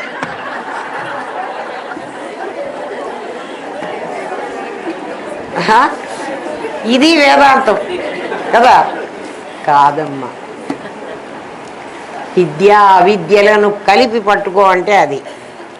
అవిద్య కలిపి ఎందుకు పట్టుకోవాలండి అంటే అవిద్య కూడా నేర్చుకోమంటున్నాడు. నేర్చుకోకపోతే ఎట్లా తెలుస్తుంది దీని సంగతి? నీకు మృత్యువునిస్తే అవిద్య ఏమిస్తుంది అంటే మృత్యు ఇస్తుందిట. అవిద్యను గురించి నువ్వు ఎంత స్టడీ చేసినా మరణం అనేది తప్పదు. ఐన్స్టీన్ కూడా చచ్చిపోయినాడు, చావకుండా ఉండడానికి వీల్లేదు. విద్య అమృతత్వాన్ని ఇవ్వగలదు. విద్య నేను చంపదు. ఎందుకు చంపదు అంటే విద్య వల్ల తెలుసుకుంటున్నది నువ్వు నిన్నే. నేను అన్నవాడు సచ్చిత్తులని నీకు తెలిస్తే వాడెప్పటికీ చావడు. సచ్చిత్తులు చచ్చిపోతే మరి అంటే ప్రళయం వస్తే అండి, ప్రళయం వస్తే ఏమవుతున్నది? నాదులన్నీ పోతున్నాయి, విశేషాలన్నీ పోతున్నాయి, పొంగిన పాలు ఏమవుతున్నాయి? పోతే పొయ్యిలో పడిపోతాయి, లేకపోతే అణిగిపోతాయి. అంతే కదా, పొయ్యిలో పడి నిప్పును ఆర్పి అవి అణిగిపోతాయి. అది తెలిసిందా? ఇవి కాక పర్యంక విద్య, పంచాగ్ని విద్య, మధు విద్య, ఉపకోశల విద్య అనే విద్య పేరుతోనే వేదం చాలా చెప్పింది. ఇవేమిటి అంటే ఇవి కూడా విద్యలే. ఎందుకు చెప్పింది వేదం ఇవన్నీ అంటే నెక్స్ట్ క్వశ్చన్ అదే, అక్కడ చెప్తాను మీకు, ఇక్కడ వద్దు. ఈ విద్యలన్నీ కూడా వేదంలో ఉన్నవే. ధర్మజ్ఞానం, ఒరే ఇది ధర్మం కాదురా, ఇది అధర్మం రా నువ్వు మాట్లాడుతున్నది, ఇది అన్యాయం రా అని అంటాం. చూడండి, మనం ఏం న్యాయశాస్త్రం చదువుకోలే, అయినా కూడా మన లోపల ఒకటి చెప్తూ ఉంటుంది, ఇది తప్పు, వీడు చేస్తున్నది తప్పు.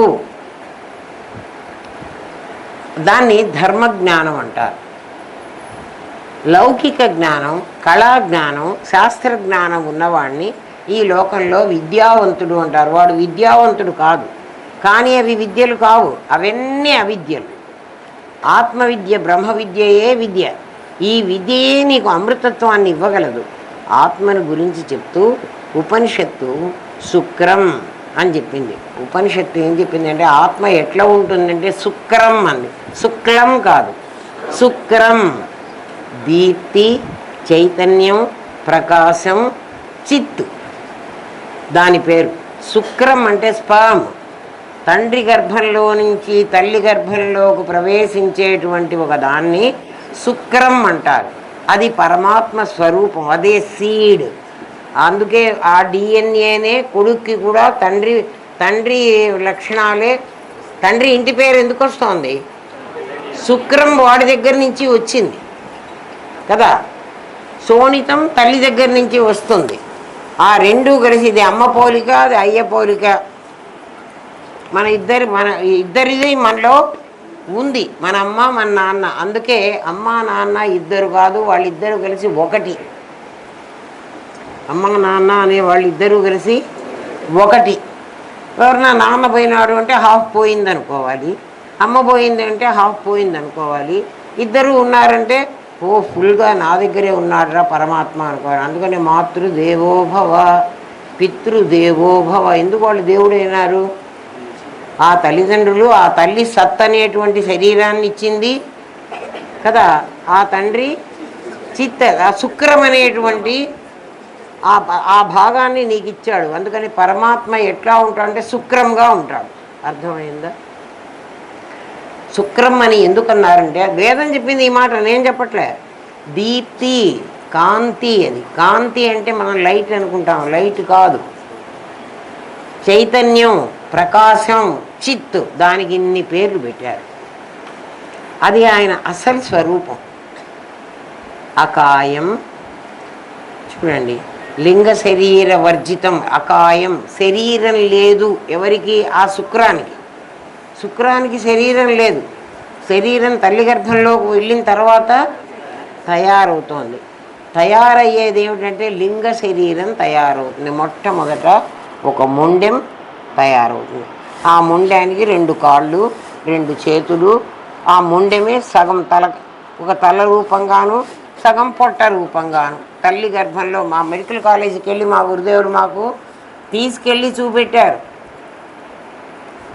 మా గురువుగారు మెడికల్ కాలేజీకి తీసుకెళ్ళి ప్రతి లెవెల్లో గర్భస్థ శిశువు ఎలా పెరుగుతోందో చూపెట్టారు. అకాయం, దానికి కాయం లేదు. కాయం అంటే శరీరం. ఏ శరీరం అంటే లింగ శరీరం. అవ్రణం, గాయం లేదు. లోపల ఉన్న బిడ్డకు అక్కడే తిరుగుతూ ఉన్నా కూడా ఒక్క చోట కూడా దేనికి కొట్టుకోతూ దెబ్బ తగలదు. మన ఇంట్లో చూడండి,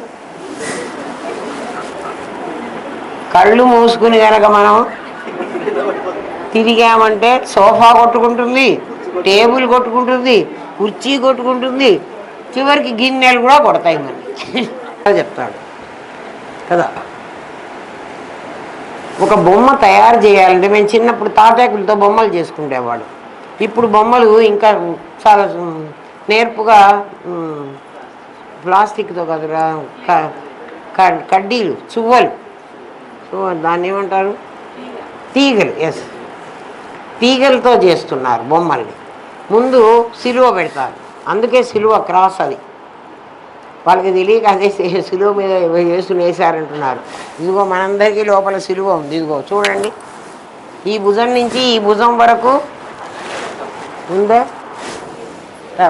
ఇక్కడి నుంచి వెన్నెముక ఒక పెద్ద కట్టె, ఒక పెద్ద చువ్వ, ఒక అడ్డం చువ్వ, ఇంతే సిలువ కూడా.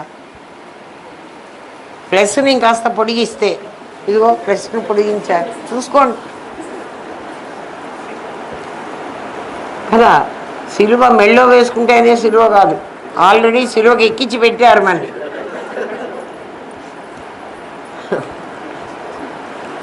దాని తర్వాత బాడీ ఏ షేప్లో రావాలో నువ్వు ఈ కడ్డీని ఇట్లా చుడతారు.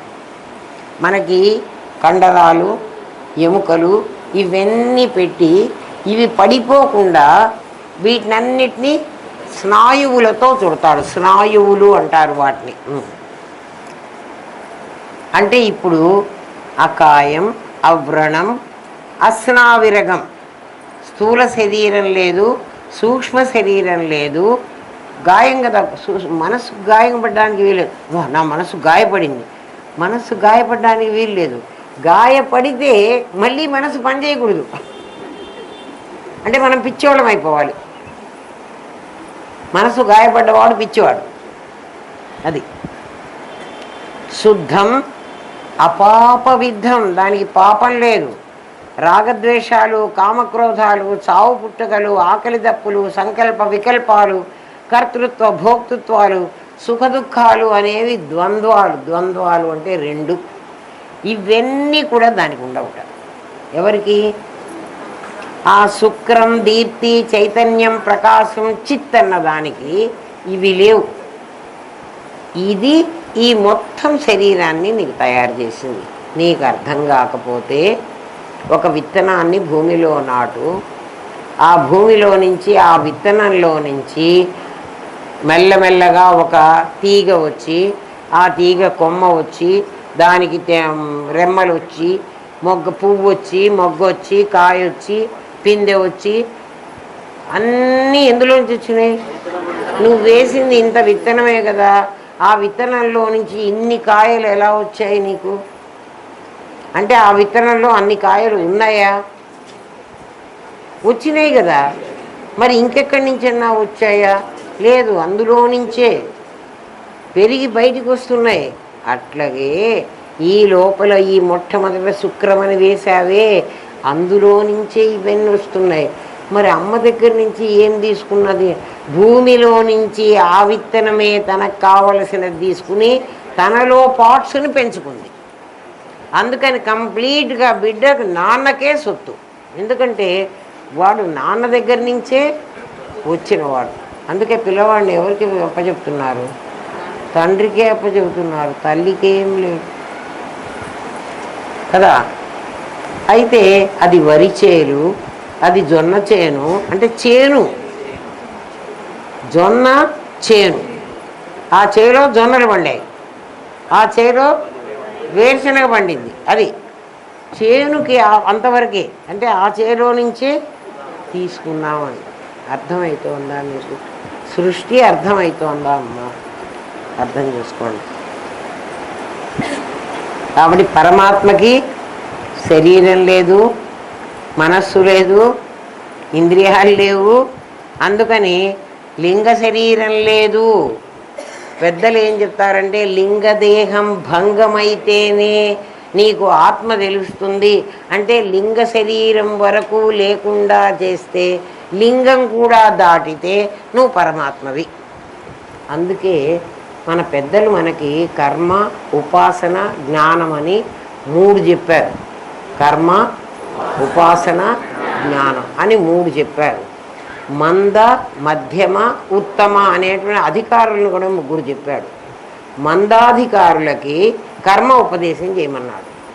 మందాధికారులు అంటే నాలెడ్జ్ నీకు ఎక్కువ లేదు, కర్మ చేయమన్నాడు. ఒరే నాయన కర్మ చెయ్యరా, కర్మ చెయ్యరా అంటే ఏవైనా యజ్ఞయాగాదులు ఈ పనులన్నీ, ఉపాసన కూడా కాదు. ఉపాసన మళ్ళీ నెక్స్ట్. మధ్యమాధికారులకు మన లెవెల్స్ని బట్టి అంటే అందరం మానవ జన్మకే వచ్చినప్పటికీ మరీ క్రిమికీటకాదుల నుంచి, మరీ మూఢమైనటువంటి వాటిలో నుంచి డైరెక్ట్గా మనిషిగా పుట్టినవాడు కొంతమంది ఉంటారు. కొన్ని జన్మలు వాడు దాటుకుని వచ్చేసాడు. ఇంకా కొంతమంది ఒక్కొక్క జన్మ ఎత్తుతూ అన్ని చోట్ల జ్ఞానాన్ని అక్వైర్ చేసుకుని చివరికి ఆవు జన్మ ఎత్తి నెక్స్ట్ మానవ జన్మకు వచ్చినవాడు. మరి ఎవడు ఏ జన్మకు వచ్చాడో మనకి తెలియదు. ఒక్కొక్కడు ఒక్క సినిమా చేసే వాడు పెద్ద హీరో అయిపోతాడు. ఒక్కొక్కడు చిన్న చిన్న సినిమాలు చేసి హీరో అవుతాడు. అది అర్థం చేసుకుంటే సరి. మనం ఇప్పుడు చిన్న చిన్న సినిమాలు చేసి వచ్చామో ఎవడికి వాడికే తెలుసు. ఆ లెవెల్లోనే నీకు అర్థమవుతుంది బ్రహ్మ విద్య, లేకపోతే అర్థం కాదు. ఏం చెప్పమంటారు రా నాయన? ఏమ్మా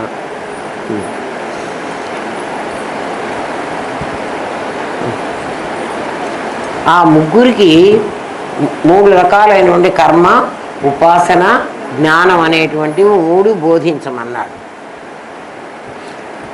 ఆ పరమాత్మ తన శక్తితో యాక్టివ్ అయినాడు. ఆ శక్తికి ఉద్వేలన అని పేరు.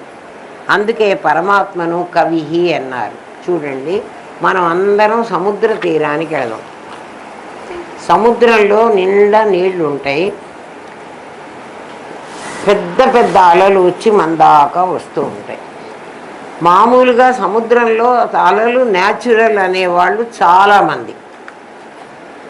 కొంచెం జిజ్ఞాస అయిన వాడికి సముద్రంలో నీళ్ళే ఉన్నాయి కదా, ఎవడు దాన్ని ఆ అల రూపంగా దాన్ని ఎవడు బయటికి పంపిస్తున్నాడు అని అడిగితే, మన పెద్దవాళ్ళని అడిగామనుకోండి, మన పెద్దవాళ్ళు వెంటనే దేవుడు చేస్తున్నాడు ఇవన్నీ. దేవుడికి ఏం పని? సముద్రంలో అలలు సృష్టించాల్సిన పని ఆయనకి ఏముంది? పాలల్లో పొంగు రప్పించాల్సిన పని ఆయనకి ఏమొచ్చింది? పాలు అక్కడ పెట్టచ్చు కదా. ఎందుకు పొంగుతున్నాయి పాలు? సముద్రంలో ఎందుకు చూస్తోంది అంటే, సముద్రంలో సహజంగా ఉద్వేళన అనే ఒక శక్తి ఉంది. పరమాత్మలోనే ఉంది ఆ శక్తి. దాని పేరు మాయాశక్తి. మాయాశక్తి అంటే శక్తిగా కనపడదు, కానీ అది ఫుల్ ఆఫ్ శక్తి. ఫుల్ ఆఫ్ శక్తి అని మీకు ఎట్ట తెలుసండి అంటే, ఆ అల వస్తున్నప్పుడు మనం అక్కడ ఒడ్డున్న నుంచుందాం, ఆ అలమన్ని చాలా స్పీడ్గా వచ్చి వెనక్కి కొట్టేస్తుంది. అంటే మనం ఇటు నుంచుంటే మళ్ళీ ఆ నీళ్లు వెనక్కి వెళితేనే కదా అవన్నీ పోయేటప్పుడు మన కాళ్ళ కింద నుంచి మట్టితో పాటు మన్ని కూడా లాక్కుపోతాయి. అర్థమైందా? అందుకని సముద్ర స్నానం చేసేటప్పుడు సముద్రంలో వెళ్ళి స్నానం చేస్తాం కదా, సముద్రానికి ఎదురుగానూ నుంచోవద్దు, సముద్రాన్ని బ్యాక్ చేసి నుంచోకూడదు. సముద్రానికి భుజం ఇయ్యాలి, అంటే ఇటువైపు నుంచోవాలి. ఆ అల వచ్చి నీ భుజానికి కొట్టి అంత నిన్ను లాక్కుపోదు. నువ్వు ఇటు తిరిగి నుంచోని ఉంటే, ఇవన్నీ టెక్నిక్స్. సంసార సముద్రం కూడా అలాంటిదే. చాలా కేర్ఫుల్గా ఉంటే ఈ సంసారం నిన్నేం చెయ్యదు. లేకపోతే ముంచేస్తుంది. ఎందుకు ముంచేస్తుంది అంటే, నీకు తెలియకుండా అందులో ఒక ఉద్వేళన అనే ఒక శక్తి ఉంది, అందరినీ ముంచేసింది. ఇప్పుడు మనందరినీ కదా, ఎక్సెప్ట్ రామనాథం గారు కదా, ఆయన్ని ముంచలే. ఆయన్ని ముంచితే మనకి చెప్పేవాడు కాదు కదా. సంసారం అనేటువంటి నదిలో తెలిసో తెలియకో ఇష్టపడి మునిగాం. నేను ఇష్టపడి కదా, మనకెవ్వరికి ఇష్టం లేకుండా మన పెద్దవాళ్ళు పెళ్లి చేశారా? బలవంతంగా ఎవరన్నా చేశారా? తీసుకొచ్చి పీటల మీద కూర్చోబెట్టి పెళ్లి చేసుకో అని చెప్పారా? మనమే అమ్మో నాకు పెళ్ళి కాకపోతే ఎట్లా, నాకు లైఫ్ పార్ట్నర్ కావాలి. ఎందుకు పార్ట్నర్? నీ పెద్ద సామ్రాజ్యానికి ఒక పార్ట్నర్ కావాలన్నా ఆలోచించండి. మనం తెలిసో తెలియకో ఎందుకు పడ్డావు అని శాస్త్రం మన అడగటంలా. పడ్డావురా నాయన, నాకేం అభ్యంతరం లేదు, నేను పైకి లాగుతారా, నువ్వు రారా, నీకు తెలియదు, నీకు ఈత రాదు, నేను ఈత నేర్పిస్తున్నా, నేర్చుకో, సంసారంలోనే ఉండు. ఎందుకంటే ఈతను ఎందుకు నేర్పిస్తున్నావు? ఇక్కడే ఉండు, ఇందులో మునిగిపోవాలి. ఎందుకురా ఇన్ని గంటలు పాఠాలు చెప్పడం? దీనివల్ల ఏమిటి లాభం? మిమ్మల్ని సంసారం వదిలిపెట్టడమంటూ ఉందా శాస్త్రం? అస్సలు అనదు. ఇందులోనే ఉండు, దీంట్లో మునగవా. మునగకుండా ఉండి నన్నేం చేయమంటావు? నువ్వు తేలుతూ ఇంకోని తేల్చు. స్వయం తీర్ణ పరాం తారయతి. నీకై నువ్వు ముందు నువ్వు నేర్చుకోరా.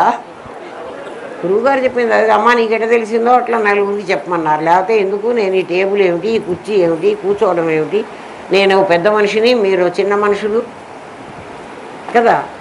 ఎందుకు అంటే స్వయం తీర్ణ, నీకు నువ్వు తరించు. పరాం తారయతి, ఎందుకంటే వాళ్ళందరూ మునిగిపోతున్నారు. ఈత వచ్చిన వాడు మునిగేవాడు ఎవడు రాని వాడు చూడడు, మునిగిపోతున్న వాడు ఎవడు రాని వాడికి అక్కర్లే. వాడికి నిజంగా ఈత వస్తే వాడు దూకి వాడిని బయటికి లాగుతాడు. అది వాడి లక్షణం. వాడు అడగక్కర్లే, అందుకని వాడు అడగడు. అర్థమైందా? లేకపోతే నాకు డబ్బులు ఇస్తేనే నీకు నేను చెప్తారా అని చెప్పడు. వీడి లక్షణం ఏంటంటే, నేనైతే గురువుగారు నాకు చెప్పారని చెప్తున్నా, గురువుగారే కాదు శాస్త్రమే చెప్పింది ఆ మాట. స్వయం తీర్ణ పరాం సారయతి.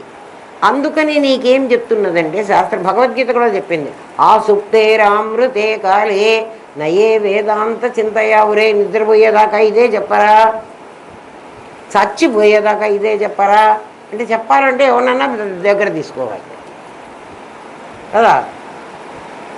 ఇంకా ఏం చెప్పిందో చెప్పునా, మనందరికీ స్వాధ్యాయ ప్రవచనాభ్యాన్న ప్రమథితవ్య. పాఠం చెప్పడం ఎప్పుడు కూడా మర్చిపోవాకు స్వాధ్యాయ ప్రవచనాభ్యాం. నువ్వెప్పుడు చదువుకుంటూ ఉండు, ఆ చదువుకున్నది ఎవరికొవరికి చెప్తూ ఉండు. ఇదిగా మనం చేయాల్సింది. అంతేగాని నువ్వు డబ్బులు సంపాదించమని, నువ్వు పెళ్లి చేసుకో పిల్లల్ని గాను అని చెప్పని ఎక్కడా చెప్పలే, శాస్త్రం చెప్పలే. పెళ్ళి నువ్వు చేసుకుంటున్నావు, ఎందుకని చేసుకుంటున్నావో చెప్పమంటారా? అది కూడా జన్మ జన్మల నుంచి నువ్వు క్రిమి నుంచి కీటకం నుంచి ఆహార నిద్ర భయం మైథునం 4 నీకొచ్చు అంటే ఈ పెళ్లి చేసుకోవడం ఈ సంసారం చేయడం ఇవన్నీ కూడా అవిద్య. నీ నాదికి పెళ్ళి ఎవరికి? నేను కాదు. అదెంత బాగా తెలిసేమో అందరూ. అందుకే నేను కాదు కదా పెళ్ళి నాదికే కదా అని డైవర్స్ ఇచ్చి పారేస్తున్నారు. వాళ్ళకి బాగా తెలుసు. చూడల్లారా జ్ఞానం లేదు. దేనికోసం చేస్తున్నారు? ఇగో అహంకారం. ఆ అహంకారం, ఆ అహంని బ్రహ్మాస్మి అనుకో, కారం పోతుంది. ఎవడనుకుంటాడురా? అందుకని చెప్పమంటున్నాడు. సముద్రంలో పడి మునిగిన వాడికి చెప్పమంటున్నాడు. అందుకు సముద్ర తీరంలో గడితే ఆ సముద్రాన్ని ఎంజాయ్ చేసేవాళ్ళు, ఆ సముద్రపు నీళ్ళని ఉప్పుగా మార్చి ఆ వ్యాపారం చేసేవాళ్ళు, సముద్రంలో చేపల్ని బట్టి చేపల్ని అమ్ముకునేవాళ్ళు. ఇంకా మీకు బెస్త వాళ్ళ గురించి తెలియదేమో, నిజమైన బెస్త చేప తినడు. బెస్త వాళ్ళు చేపలు పడతారు, వాళ్ళు పట్టి అమ్ముకుని బతుకుతారు. వాళ్ళు పట్టి అమ్ముకున్న దాన్ని అంటే వాళ్ళకి పాపం రాదట. ఎందుకని అంటే వాళ్ళు తింటే పాపం వస్తుంది, వాళ్ళు తినరు. అర్థమైందా? క్రాంతదర్శి అన్నాడు. కవిం పురాణమనుశాసితారా అని భగవద్గీతలో ఉంది. పరమాత్మ ఎవడురా అంటే కవి అన్నారు. కవి అంటే కావ్యాలు రాసేవాడా కాదు. కవి అంటే క్రాంతదర్శి, లోపల ఉన్నదాన్ని చూడగలిగినవాడు. చూస్తాడు ఆయన. ఎవరు? ఆ పరమాత్మ. ఎట్లా చూస్తాడు? కళ్ళున్నాయా? అక్కర్లే. మనస్సు అనే దానికి ఏముంది? 5 శక్తి ఉంది, నిన్ననే చెప్పుకున్నాం కదా. దాంతో చూస్తాడు. దాంతో కనుక చూసినట్టయితే సముద్రంలో ఎవడు కూడా ఉండి దాన్ని పంపించటం లేదు, ఆ అలలని పంపటం లేదు. ఆ సముద్రంలో నీళ్లల్లోనే ఉద్వేలన అనే ఒక శక్తి ఉంది. ఆ శక్తి ప్రెషర్ ఎక్కడ ఉంటుంది అంటే సముద్రం లోతుగా ఉన్న చోట ఉండదు. అది తీరానికి వచ్చేటప్పటికే ఈ అలరూపంగా బయటకు వస్తుంది. అందుకే భగవద్గీత ఏం చెప్పిందంటే పురుష సూక్తం చెప్పింది. పాదోస్వవిశ్వాభూత అని భగవద్గీతలో ఏం చెప్పిందమ్మా? 4వ భావం ఏకాంశేన స్థితో జగత్ అంది. ఏకాంశేన స్థితో జగత్. ఈ జగత్తంతా ఈ మాయాతో వచ్చినటువంటి ఇదంతా కూడా ఈ ఉద్వేళన శక్తి ఎక్కడుంది అంటే ఒక అంశలో మాత్రమే ఉంది. సముద్రంలో మధ్యలో అలలు ఉండవు. పరమాత్మ మధ్యలో ప్రపంచం లేదు. ఎక్కడుంది? ఒక అంశలో మాత్రమే ఉంది. చూడండి, మనం వరల్డ్ మ్యాప్ తీసుకుందాం ఒకసారి. చూడండి, వరల్డ్ మ్యాప్ అంతా కూడా భూభాగం ఎంత ఉంది, నీటి భాగం ఎంత ఉంది, భూభాగంలో జనం ఉండేది భాగం ఎంత ఉంది, జనం లేని భాగం ఎంత ఉంది. జనమే కాదు, జరాయుజ స్వేదజ అండజ ఉద్భిజ ఇవన్నీ కూడా అలలు అనుకోండి. ఇప్పుడు అర్థమైందా? ఏకాంశైన స్థితో జగత్ అర్థమైందా? తెలియని వాళ్ళకి ఎట్లా చెప్తారంటే పరమాత్మ ఒక పెద్ద సున్నాలాగా వేసుకుని ఇట్లా వేసుకుని ఒక 90 డిగ్రీస్లో ఒక యాంగిల్ వేసుకుని ఇక్కడ మాత్రమే మనుషులు ఉన్నారు, ఇక్కడంతా లేదు. కాదు కాదు, తీరంలో మాత్రమే ఉంటారు. తీరం అంటే లెవెల్ తక్కువైన చోట మాత్రమే ఉంటారు. అంటే ఇక్కడ ఈ ప్రజలు ఎక్కువ ఉన్నాయి, ఈ జనాలు ప్రాణులు ఎక్కువ ఉన్నారు, పరమాత్మ పార్ట్ తక్కువ ఉంది. మాయ అక్కడే విజృంభిస్తుంది, అక్కడ విజృంభించలేదు. పరమాత్మ మొత్తం ఉన్న చోట మాయ రాలేదు. అర్థమవుతోందా అమ్మ? భగవద్గీత అన్నిటికీ ప్రమాణం రా. మీరు భగవద్గీత సరిగ్గా అర్థం చేసుకున్నా ఇప్పుడు లక్షతో పారాయణ చేయిస్తాట. పారాయణ చేస్తే ఏం అంటే అసలు ఊరుకుండే కంటే పారాయణ పెట్టండి కదా. పారాయణ చేస్తే రాదు. భగవద్గీతలో ప్రతి ముక్క నీకు అర్థం కావాలి కదా. అందుకని పరమాత్మను కవి అన్నారు. కవి అంటే కావ్యాలు రాస్తాడని కాదు, ఆయన క్రాంతదర్శి, దాని లోపల ఉన్న దాన్ని చూడగలిగిన వాడు, చూస్తాడు.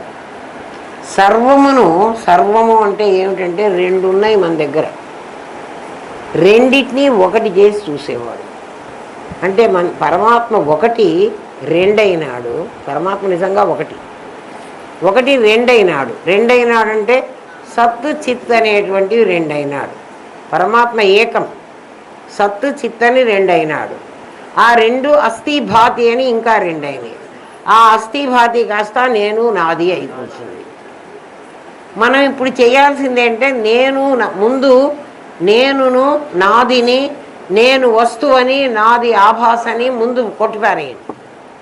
తర్వాత వస్తువు లేకపోతే ఆభాసం ఉండదు కదా, వస్తువే ముఖ్యం కదా, వస్తువు ఉంటేనే ఆభాసం ఉంటుంది కదా. కాబట్టి ఆభాస అనేటువంటిది ఇంకోటి లేదు, ఉన్నది అది ఒకటే, అది ఇందులోనే ఉంది అని క్రాంతదర్శి అది రియలైజ్ అవ్వటమే నీ దగ్గర ఉన్నటువంటి జ్ఞానం. ఏమ్మా, అది నీ నాది యొక్క లక్షణాలు, నీ నేను యొక్క లక్షణాలు పూర్తిగా తెలుసుకుంటేనే నీకు అది అర్థమవుతుంది. ఏమ్మా విను.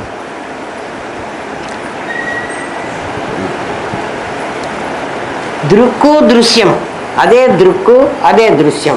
దృక్ అంటే చూచే చూపు, చూపు అంటే ఇది కాదు, దీని పేరు విజన్, అది దృక్. బాగా అర్థం చేసుకోండి. వాడికి చూపు లేదు అంటే కన్నుంది, చూపు పోయింది, చూపు కాదు. దృక్ అంటే చూచే శక్తి, అర్థమైందా? చూపు కాదు, చూచే శక్తి. చూచే శక్తి ఎవరిని చూస్తోంది అంటే దేహాన్ని చూస్తోంది. దృశ్యం ఇది. దృక్కు దృశ్యము అంటే ఏమిటి? నేను నాది, ఇవి రెండు ఉన్నాయా ఒకటే ఉందా అంటే ఈ రెండోది ఏదైతే ఉందో ఇది నా ఆభాస. దీన్నే విశేషం అన్నాం, దీన్నే ఆభాస అన్నాం, దీన్నే మాయా అన్నాం కదా, దీన్నే విభూతి అన్నాం కదా. విభూతికి ఎప్పుడు ఆకారం ఉంటుంది, నేనుకి ఆకారం లేదు. బాగా గుర్తుపెట్టుకోండి. అందుకే హిమాలయాన్ని నేను అన్నాడు పరమాత్మ. హిమాలయం నేను అంటే హిమాలయంలో ఉన్నది కూడా నేనే. కాసుల పేరు నేను అంటోంది బంగారం, గొలుసు కూడా నేను అంటుంది. నువ్వు గొలుసువే కాసుల పేరు అంటే నేను గొలుసుని, నేను కాసులు. అది అర్థమైందా? అన్ని మనస్సుల మీద మన నేను ఒకటి ఏదైతే ఉందో ప్రతి ఒక్కడికి ఒక మనస్సు ఉంది కదా, లేదా? మనోమయ కోసం అదే కదా. అన్ని మనస్సుల మీద ఆ నేనే పనిచేస్తోంది. ఎందుకంటే మనస్సుకి 5 రకాలైనటువంటి శక్తులు ఉన్నాయని నిన్ననే చెప్పాను. ఇంద్రియాలు చేసేవన్నీ ఒక మాత్ర లేను, ఒక భాగం మాత్రమే, అంశనే చేస్తాయి. మనస్సు మాత్రం మనశ్శష్టాని ఇంద్రియాన్ని అన్ని పనులు చేయగలదు. కాబట్టి నీ మనస్సుకి పరమాత్మ డైరెక్ట్ శక్తి. అంటే పరమాత్మ మనస్సు మనస్సు అనే రూపం లేదు, నిరాకారం. మనస్సు నిరాకారం. మరి నిరాకారానికి బాధపడడం తెలుసు అంటే ఎక్స్పీరియన్స్ ఉంది. అది చూడండి, పరమాత్మకు అనుభవం ఉంది. జడం కదే ఇది, శరీరం జడం, వాడు చేతనం, వాడికి అనుభవం ఉంది. అందుకని అందరి మనస్సు, అందరి నేను ఒకటి ఎట్లాగో అందరి మనస్సు కూడా కాస్మిక్ మైండ్ అని ఒకటేట. మరి ఆ ఒకటే అట్లెందుకు అయింది అంటే బాగా వినండి. అన్నం అంతా ఒకటే కదా. బియ్యం వండితే తెల్లగా అన్నం వస్తుంది, పప్పులో కలిపితే పప్పన్నం అయిపోతుంది, కూరలో కలిపితే కూరన్నం అవుతోంది, పులిహోరలో పిండిలో కలిపేస్తే పులిహోర అవుతోంది కదా. అట్లా మన దగ్గర ఉండేటువంటి ఈ నాదికుండే వెధవ రోగాలన్నీ బట్టి ప్రతి మనస్సు కలుషితమైపోయింది. అది ఎప్పుడూ మంచిదేట. అర్థమైందా? అన్నం ఎప్పుడు మంచిదే కదరా. మన అందరింట్లో అన్నమే వండుకు తింటున్నాం కదా. మరి కొంతమంది అన్నాన్ని అన్నంలాగా తింటలేదు, దాన్ని ఏదో చేసి తింటున్నారు కదా. కొంతమంది ఆవకాయ కలుపుకొని తిన్నారనుకోండి, అన్నం ఎర్రగా ఉంది. అన్నం చారు పోసుకొని తిన్నారనుకోండి, అన్నం నీళ్ళగా ఉంది. అన్నం మజ్జిగ పోసుకొని తిన్నామనుకోండి, తెల్లగానే లిక్విడ్గా ఉంది, సెమీ లిక్విడ్. అన్నం ఎట్లా ఉంటుంది అంటే సెమీ లిక్విడ్గా ఉంటుందా, ఎర్రగా ఉంటుందా, పచ్చగా ఉంటుందా? ఏమ్మా, పుదీనా రైసా, ఫ్రైడ్ రైసా? రైస్ ఈజ్ సేమ్ కదా. పుదీనా రైసు భరత్ గాడు, ఫ్రైడ్ రైసు రమణ గాడు, వాడు నీరసి పులిహోర, వాడు ఇంకో పాయసం, వీడు ఇంకో ఏదో రకరకాల అన్నాలు. చూడు, ఇదిగో ఎందుకురా ఇట్లయింది, ఈ నాది గెలిపేశాం. ఎంత బాగుంది. పరమాత్మను తెలుసుకోండిరా, ఎంత హాయిగా ఉంటుంది. అమ్మ 7:30 అయింది. ఏమైనా ఇది పూర్తి చేస్తా అమ్మ, రేపటికి ఇంకో క్వశ్చన్ అట్టే పెట్టుకుంటా. చూడండి, దాన్ని కాస్మిక్ మైండ్ అన్నారు. కాస్మిక్ మైండ్ అంటే ఏమిటి? మనందరిలో ఉన్న మనస్సు నిరాకారం, అది పరమాత్మ దగ్గర నుంచే వచ్చింది. పరమాత్మ దగ్గర నుంచి ఎలా వచ్చిందంటే ఉద్వేలనాశక్తితో, మాయతో వచ్చింది. అంటే సముద్రపు అలలు, సముద్రపు నీరు, నీరే కాకుండా తరంగ, బుద్బుద, ఫేనం అనేటువంటి రకరకాల రూపం ధరించింది. నీరు ఎందుకు ధరించిందంటే ఆకారమైతే ధరిస్తుంది, నిరాకారమైతే ధరించదు, అంతే. తన శక్తితో జగత్తును, జీవులను అజమాయిషీ చేయగలదు. పరిభూ, అన్నిటి మీద తానే ఉన్నాడు. స్వయంభూ, తన పాటికి తానే ఉన్నాడు. పరిభూ అంటే దీంట్లో ఉంటాడు. స్వయంభూ అంటే ఇక్కడ స్వయంభూ, రవికి కార్తీక్కి మధ్యలో స్వయంభూ అక్కడ ఉన్నాడు. ఉన్నాడని నీకు తెలియదు. మీరు ఉన్నాడంటే ఎట్లా అండి మేము ఒప్పుకుండేది? అరే వాడు ఉన్నానని చెప్తున్నాడు రా నీకు. నువ్వు క్లాస్కి వచ్చి అక్కడ దూరంగా నుంచో, అట్లా చూడు ఎక్కడ ఖాళీ ఉంది అని అనుకొని వస్తున్నావు కదా. ఆ ఉన్నది అంటమే సత్తు యొక్క లక్షణం. సత్తు అక్కడ ఉంది, నీ చిత్తు వచ్చి అక్కడ కూర్చుంది. ఇప్పుడు సచ్చిత్తులు ఏకమైనయా, లేకపోతే ఎక్కడ కూర్చుంటావురా? అర్థమవుతోందా? అది స్వయంభూ, తనకు తాను ఉండగలదు. ఎవడన్నా వస్తే వాడిని కూడా కూర్చోబెట్టుకోగలదు. దీన్ని మీరు అర్థం చేసుకున్నారంటే ఎట్లా చూడండి. నా దగ్గర నాకు 1 ఎకరం పొలం ఉంది. నా పొలం పంట వేస్తే పంట పండుతుంది. పంట వేయద్దు, నేను ఇల్లులాగా కట్టుకుందాం అనుకున్నాను అంటే కట్టుకో అంటుంది. అంటే మున్సిపాలిటీకి నేను ఏదో కట్టాలి, మళ్ళీ కట్టుకోమంటుంది. పొలంగా ఉంచుకుంటానన్నా, నేను ఇల్లు కడతానన్నా కట్టుకోమంటుంది. నా స్థలంలో నేను ఈ పెద్ద మేడ కట్టేశాను. ఇప్పుడు నా స్థలం ఏమైపోయింది? మేడ అయిపోయిందా? నేను ఎంతంత కడుతుంటే ఈ స్థలం అందులోకి అంతంత వచ్చి దూరుతోంది. ఇప్పుడు ఈ స్థలము ఇదిగో మీరందరూ కూర్చోడానికి దూరింది. దీనికి అడ్డం వేసేసారు. మళ్ళీ పైనకి వచ్చేప్పటికి ఇంకా ఇంతమంది ఉండడానికి దూరింది. ఇంకో అడ్డం వేసేసారు, ఇంకా ఇంతమంది ఉంది. ఇప్పుడు ఈ స్థలం ఎక్కడుంది అంటే ఈ స్థలం ఇదంతా ఉంది. అర్థమైందా? నా స్థలంగా ఉన్నప్పుడు ఇది 12 సెంట్ల స్థలమే. ఈ స్థలం ఎంత ఉంటుంది? 12 సెంట్లు. ఇప్పుడు నేనేం చేశానంటే ఈ స్థలం నిజంగా 12 సెంట్లు, అంతకంటే ఎక్కువ లేదు. కానీ ఇక్కడ 12 సెంట్లు ఇప్పుడు నాకు దీనిపైన 12 సెంట్లు, దానిపైన 12 సెంట్లు, 5 అంతస్తులు కట్టుకోండి. ఇప్పుడు నా స్థలం పెరిగిందందామా, తగ్గిందందామా, పెరుగుతుందా, ఆ పక్కవాడిది కలుపుకున్నానా నేనేమన్నా?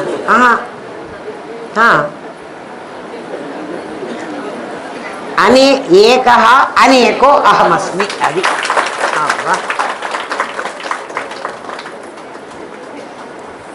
కదా, అనేకమైంది. ఏమిటి అంటే నా స్థలాన్ని పొడుగ్గా ఉన్నదాన్ని నేను అడ్డంగా చేశాను, నా స్థలాన్ని వెడల్పుగా ఉన్నదాన్ని ముక్కలు చేసుకున్నాను. స్థలం అయితే ఏం కాలేదు, నేను పైన నిర్మించిన దాన్ని తీసేస్తే నా స్థలం అలాగే ఉంది. ఇప్పుడు స్థలము ఇల్లు 2 ఉన్నాయా, నాకు 1 ఉందా? 1 ఉంది.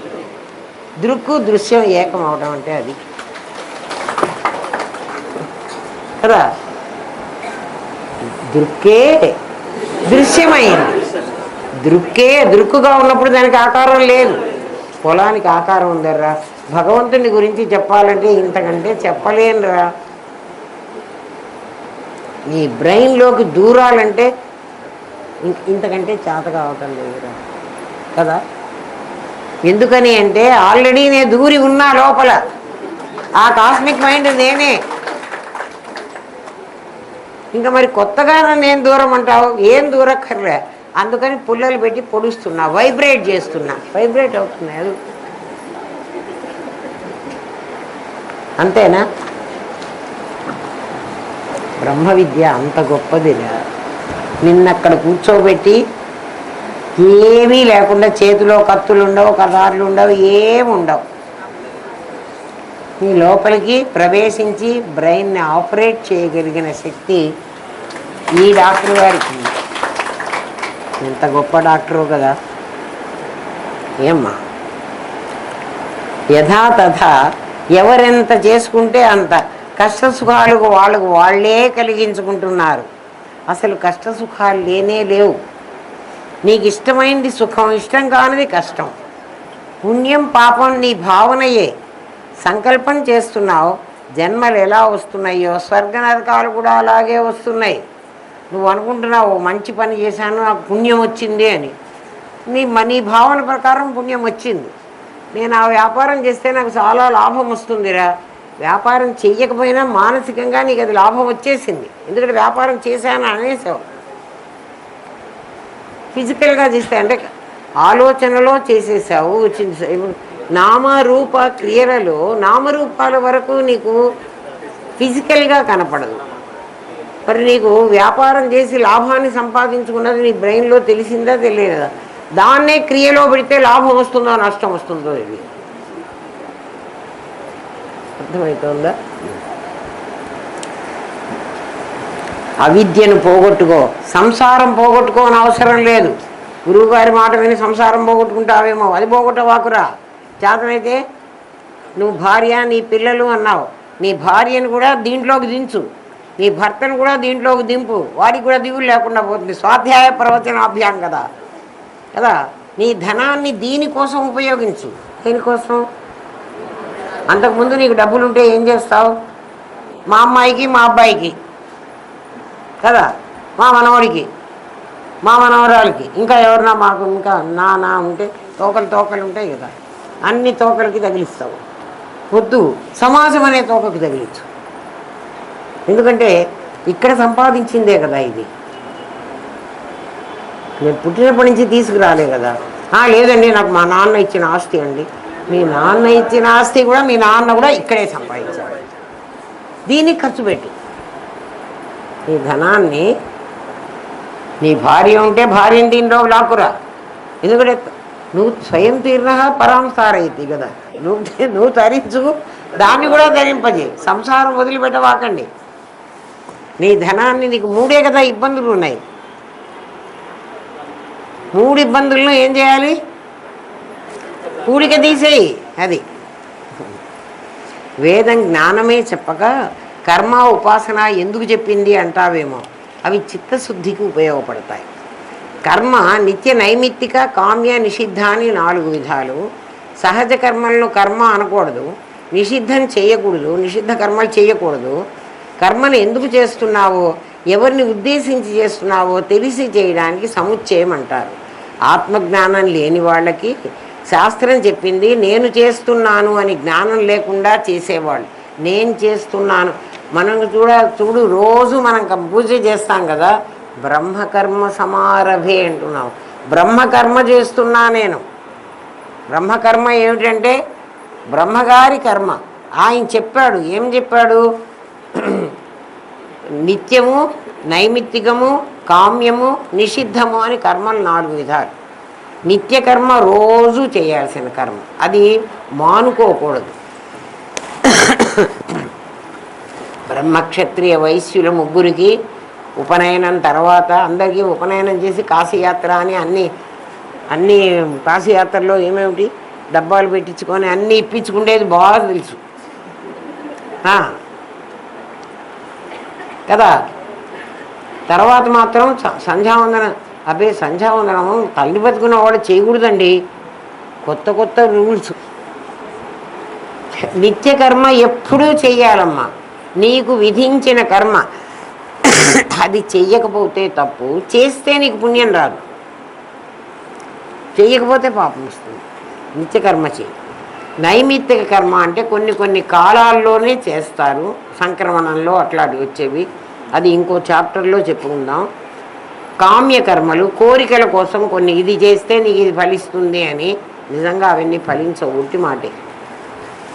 ఫలిస్తుంది అని చెప్పేవాడి మీద గౌరవం కొద్దీ నువ్వు సంకల్పం చేస్తావు అట్లా అని, అవి ఫలించవచ్చు కొన్నిసార్లు, ఫలించకపోదు. నిజంగా ఫలించేటట్లయితే తిరుపతికి వెళ్ళిన వాళ్ళందరికీ వెంకటేశ్వర స్వామి కోరిన కోరికలన్నీ తీర్చాలి. మరి ఒకటి తీరుతున్నది, ఒకటి తీరడంలే. ఆలోచించండి. కామ్యకర్మలు నీ యొక్క నమ్మకాన్ని బట్టి ఉంటాయి. ఎందుకంటే నువ్వు పరమాత్మవే కాబట్టి నువ్వు ఖచ్చితంగా ఇది నాకు అవుతుంది అంటే అది అవుతుంది. కాదు అని నువ్వు అనుకున్న సంశయాత్మ వినశ్యతి. అది ఏమ్మా, ఆత్మజ్ఞానం లేని వాళ్లను అంధతమ ప్రవిశంతి, గుడ్డి చీకటి బావిలో పడేస్తాడు. అంధ తమ ప్రవిశంతి, అసలే వాడు గుడ్డివాడు, వాడు పడ్డది తమస్సులో, అందులో నెట్టేస్తాడు. అంధేన తమసావృత అంటుంది శాస్త్రం. అంటే గుడ్డివాడిని ఆ బావిలో పడి, అసలే గుడ్డివాడు, వాడికి కళ్ళే కనిపించవు, వాడు బావిలో పడ్డా ఎక్కడ బావిలో పడితే ఏమిటంటే నష్టం, ఇంత మామూలుగా బయట కింద పడ్డాడు అనుకో, ఎక్కడ లేచినా తిరుగుతుంటాడు, పెద్ద చోట్ల తిరుగుతాడు. నరకం అనే బావిలో నిన్ను పడేస్తాడు, అక్కడక్కడే తిరుగుతుండాలి, బయటికి రాలేవు. ఏం చేస్తే ఆత్మజ్ఞానం లేకుండా చచ్చిపోతే, ఆత్మజ్ఞానం కలిగి, ఆత్మజ్ఞానం అంటే ఏమిటండి? నేననేది ఎవడో తెలుసుకోరా, అదే రమణ మహర్షి చెప్పింది, హూయామై. సహజ కర్మలు మృత్యువే అని, అది మృత్యువు అని ఎందుకంటున్నామంటే తాత్కాలికంగా నీకు తృప్తినిస్తున్నాయి సహజ కర్మలు, కొంతసేపటికి అవి పోతాయి. ఉదాహరణకి పంచపక్ష పరమాన్నాలతో భోజనం చేసావు, అప్పటికి తృప్తినిచ్చింది, రాత్రికి మళ్ళీ ఆకలైంది. బ్రహ్మాకార వృత్తి, అఖండాకార వృత్తి విశిష్టమైనది. అది పరోక్షం కాదు, కేవలం వినికిడి కాదు, అపరోక్ష అనుభూతి కావాలి. ఒకడు వింటే సరిపోలే, నీకు అది అనుభవానికి రావాలి. విద్యలను ఆచరించకుండా, కర్తృత్వం లేకుండా సాక్షిత్వం వహిస్తే చూస్తావు, దర్శిస్తావు. కరోతి పశ్యతి, కరోతి అంటే చేస్తావు, పశ్యతి అంటే చూస్తావు అనకుండా ఉపనిషత్తు వేద అంది. బ్రహ్మ వేద, బ్రహ్మవిత్, బ్రహ్మమును తెలుసుకున్నవాడే బ్రహ్మం అవుతాడు. బ్రహ్మమును గురించి విన్నవాడు బ్రహ్మము కాడు, బ్రహ్మమును గురించి చూసినవాడు బ్రహ్మ. చూడడం అంటే ఏమిటి? పాఠంలో అది దృక్కు వేరు, దృశ్యం వేరు, అవన్నీ అప్పుడప్పుడు మీకు ఒకసారి అనిపిస్తూ ఉంటుంది, అది కాదు. బ్రహ్మాకార వృత్తి నిన్ను బ్రహ్మమే అయ్యేట్టు చేస్తుంది, ప్రపంచాకార వృత్తి నిన్ను జీవుణ్ణి చేస్తుంది. అందుకే శాస్త్రం బ్రహ్మవిత్ బ్రహ్మైవ భవతి అని చెప్పింది. అనవసర సంశయాలు పెట్టుకుని సంశయాత్మ వినశ్యతి అన్న దానికి వెళ్ళొద్దు అని చెప్పింది. సంశయాలు పెట్టుకోవకురా నాయన, కర్మ చేస్తే, ఉపాసన చేస్తే మధ్యమ అధికారుల కోసం అది చెప్పారు, అది నీకోసం కాదు. నీకోసం కాదు అంటే ఇంత లెవెల్ వరకు నేర్చుకున్న నీకు కాదు, నీకు బ్రహ్మజ్ఞానమే ముఖ్యం. 126 అయిపోయింది, 127 నెక్స్ట్ వీక్ అయిపోతుంది. 10 రోజులు మీకు టైం ఇచ్చాను. 10 రోజులు అంటే వచ్చే వారానికి అయిపోతుంది. నిన్న చెప్పాను అనుకోండి, మళ్ళీ ఆదివారం సోమవారం నాటికి నాకు పేపర్లు ఇచ్చేసేయండి. ఒక్క పేపరే 2 వైపులా రాయండి. ఇది పరీక్ష అనుకోండి, ఏమన్నా అనుకోండి. పరీక్ష అయితే ఎగ్జామినర్ ఎవ్వడు ఉండడు, ఇన్విజిలేటర్ అసలే ఉండడు. మీ ఇంట్లో మీరు కూర్చొని రాయొచ్చు. పుస్తకం చూసి రాయవాకండి. పుస్తక భాష నాకు అర్థమవుతుంది. మీ సొంత భాష, మీరేమనుకుంటున్నారో, మీకేం అర్థమైందో పుస్తక భాష నాకు అర్థమవుతుంది. ఎప్పుడు కూడా ఏదైనా ప్రశ్న అడిగి ఎల్లంరాజు గారు వెంటనే అంటారు, పుస్తకంలో ఉన్న చెప్పవాకమ్మాయి, నీకేమనిపించిందో అది చెప్పంటారు. నేను కూడా అదే అంటున్నా. ఎందుకంటే పుస్తకంలో ఉన్నది ఎవడైనా చూసి రాసావు, అది నీకు వచ్చిందని నాకు అర్థం కాదు. నీకేం అనుభవం అయిందో, నీకేం తెలిసిందో అది చెప్పు. వచ్చే సోమవారం ఇవ్వండి. రేపు సోమవారం కదా, నిన్న చెప్పాను మీకు. నిన్న నుంచి 10 రోజులు టైం తీసుకోండి. 2 పేజీలు మిమ్మల్ని అడుగుతున్నా. ఎందుకంటే ఇదివరకు 10 నిమిషాలు అడిగాను మిమ్మల్ని. నా 10 నిమిషాలు నాకు ఇస్తున్నారో మరి మీరు ఏం చేసుకుంటున్నారో నాకు తెలియదు. ఆ 10 నిమిషాలు కనుక నిజంగా నాకు ఇచ్చినట్లయితే ఈ 2 పేపర్లు రాయడానికి మీకు అస్సలు ఏం భయం లేదు. అది ఇవ్వకుండా ఇస్తున్నాము అనుకున్నట్లయితే ఈ 2 పేపర్లు కొంచెం భయంగా అనిపిస్తుంది. ఏం భయపడక్కర్లేదు. మీరేం రాసినా నాకు అర్థమవుతుంది. చెప్పా కదా, మీకేం తెలిసిందో అది రాయండి. ఓం తత్సత్. స్వస్తి ప్రజాభ్య పరిపాలయంతాన్యాయేన మార్గేణ మహిన్మహేష. గో బ్రాహ్మణేభ్య శుభమస్తు నిత్యం. లోకా సమస్తా సుఖినో భవంతు. ఓం పూర్ణమదః పూర్ణమిదం పూర్ణాత్ పూర్ణముదచ్యతే. పూర్ణస్య పూర్ణమాదాయ పూర్ణమేవావశిష్యతే. ఓం శాంతి శాంతి శాంతి. ఓం నమో బ్రహ్మాదిభ్యో బ్రహ్మ విద్యా సాంప్రదాయ కర్తృభ్యో వంశ ఋషిభ్యో గురుభ్యో నమో మహద్భ్యః. సర్వోపద్రవరహిత ప్రజ్ఞానఘనః ప్రత్యగర్ధో బ్రహ్మైవాహమస్మి బ్రహ్మైవాహమస్మి బ్రహ్మైవాహమస్మి.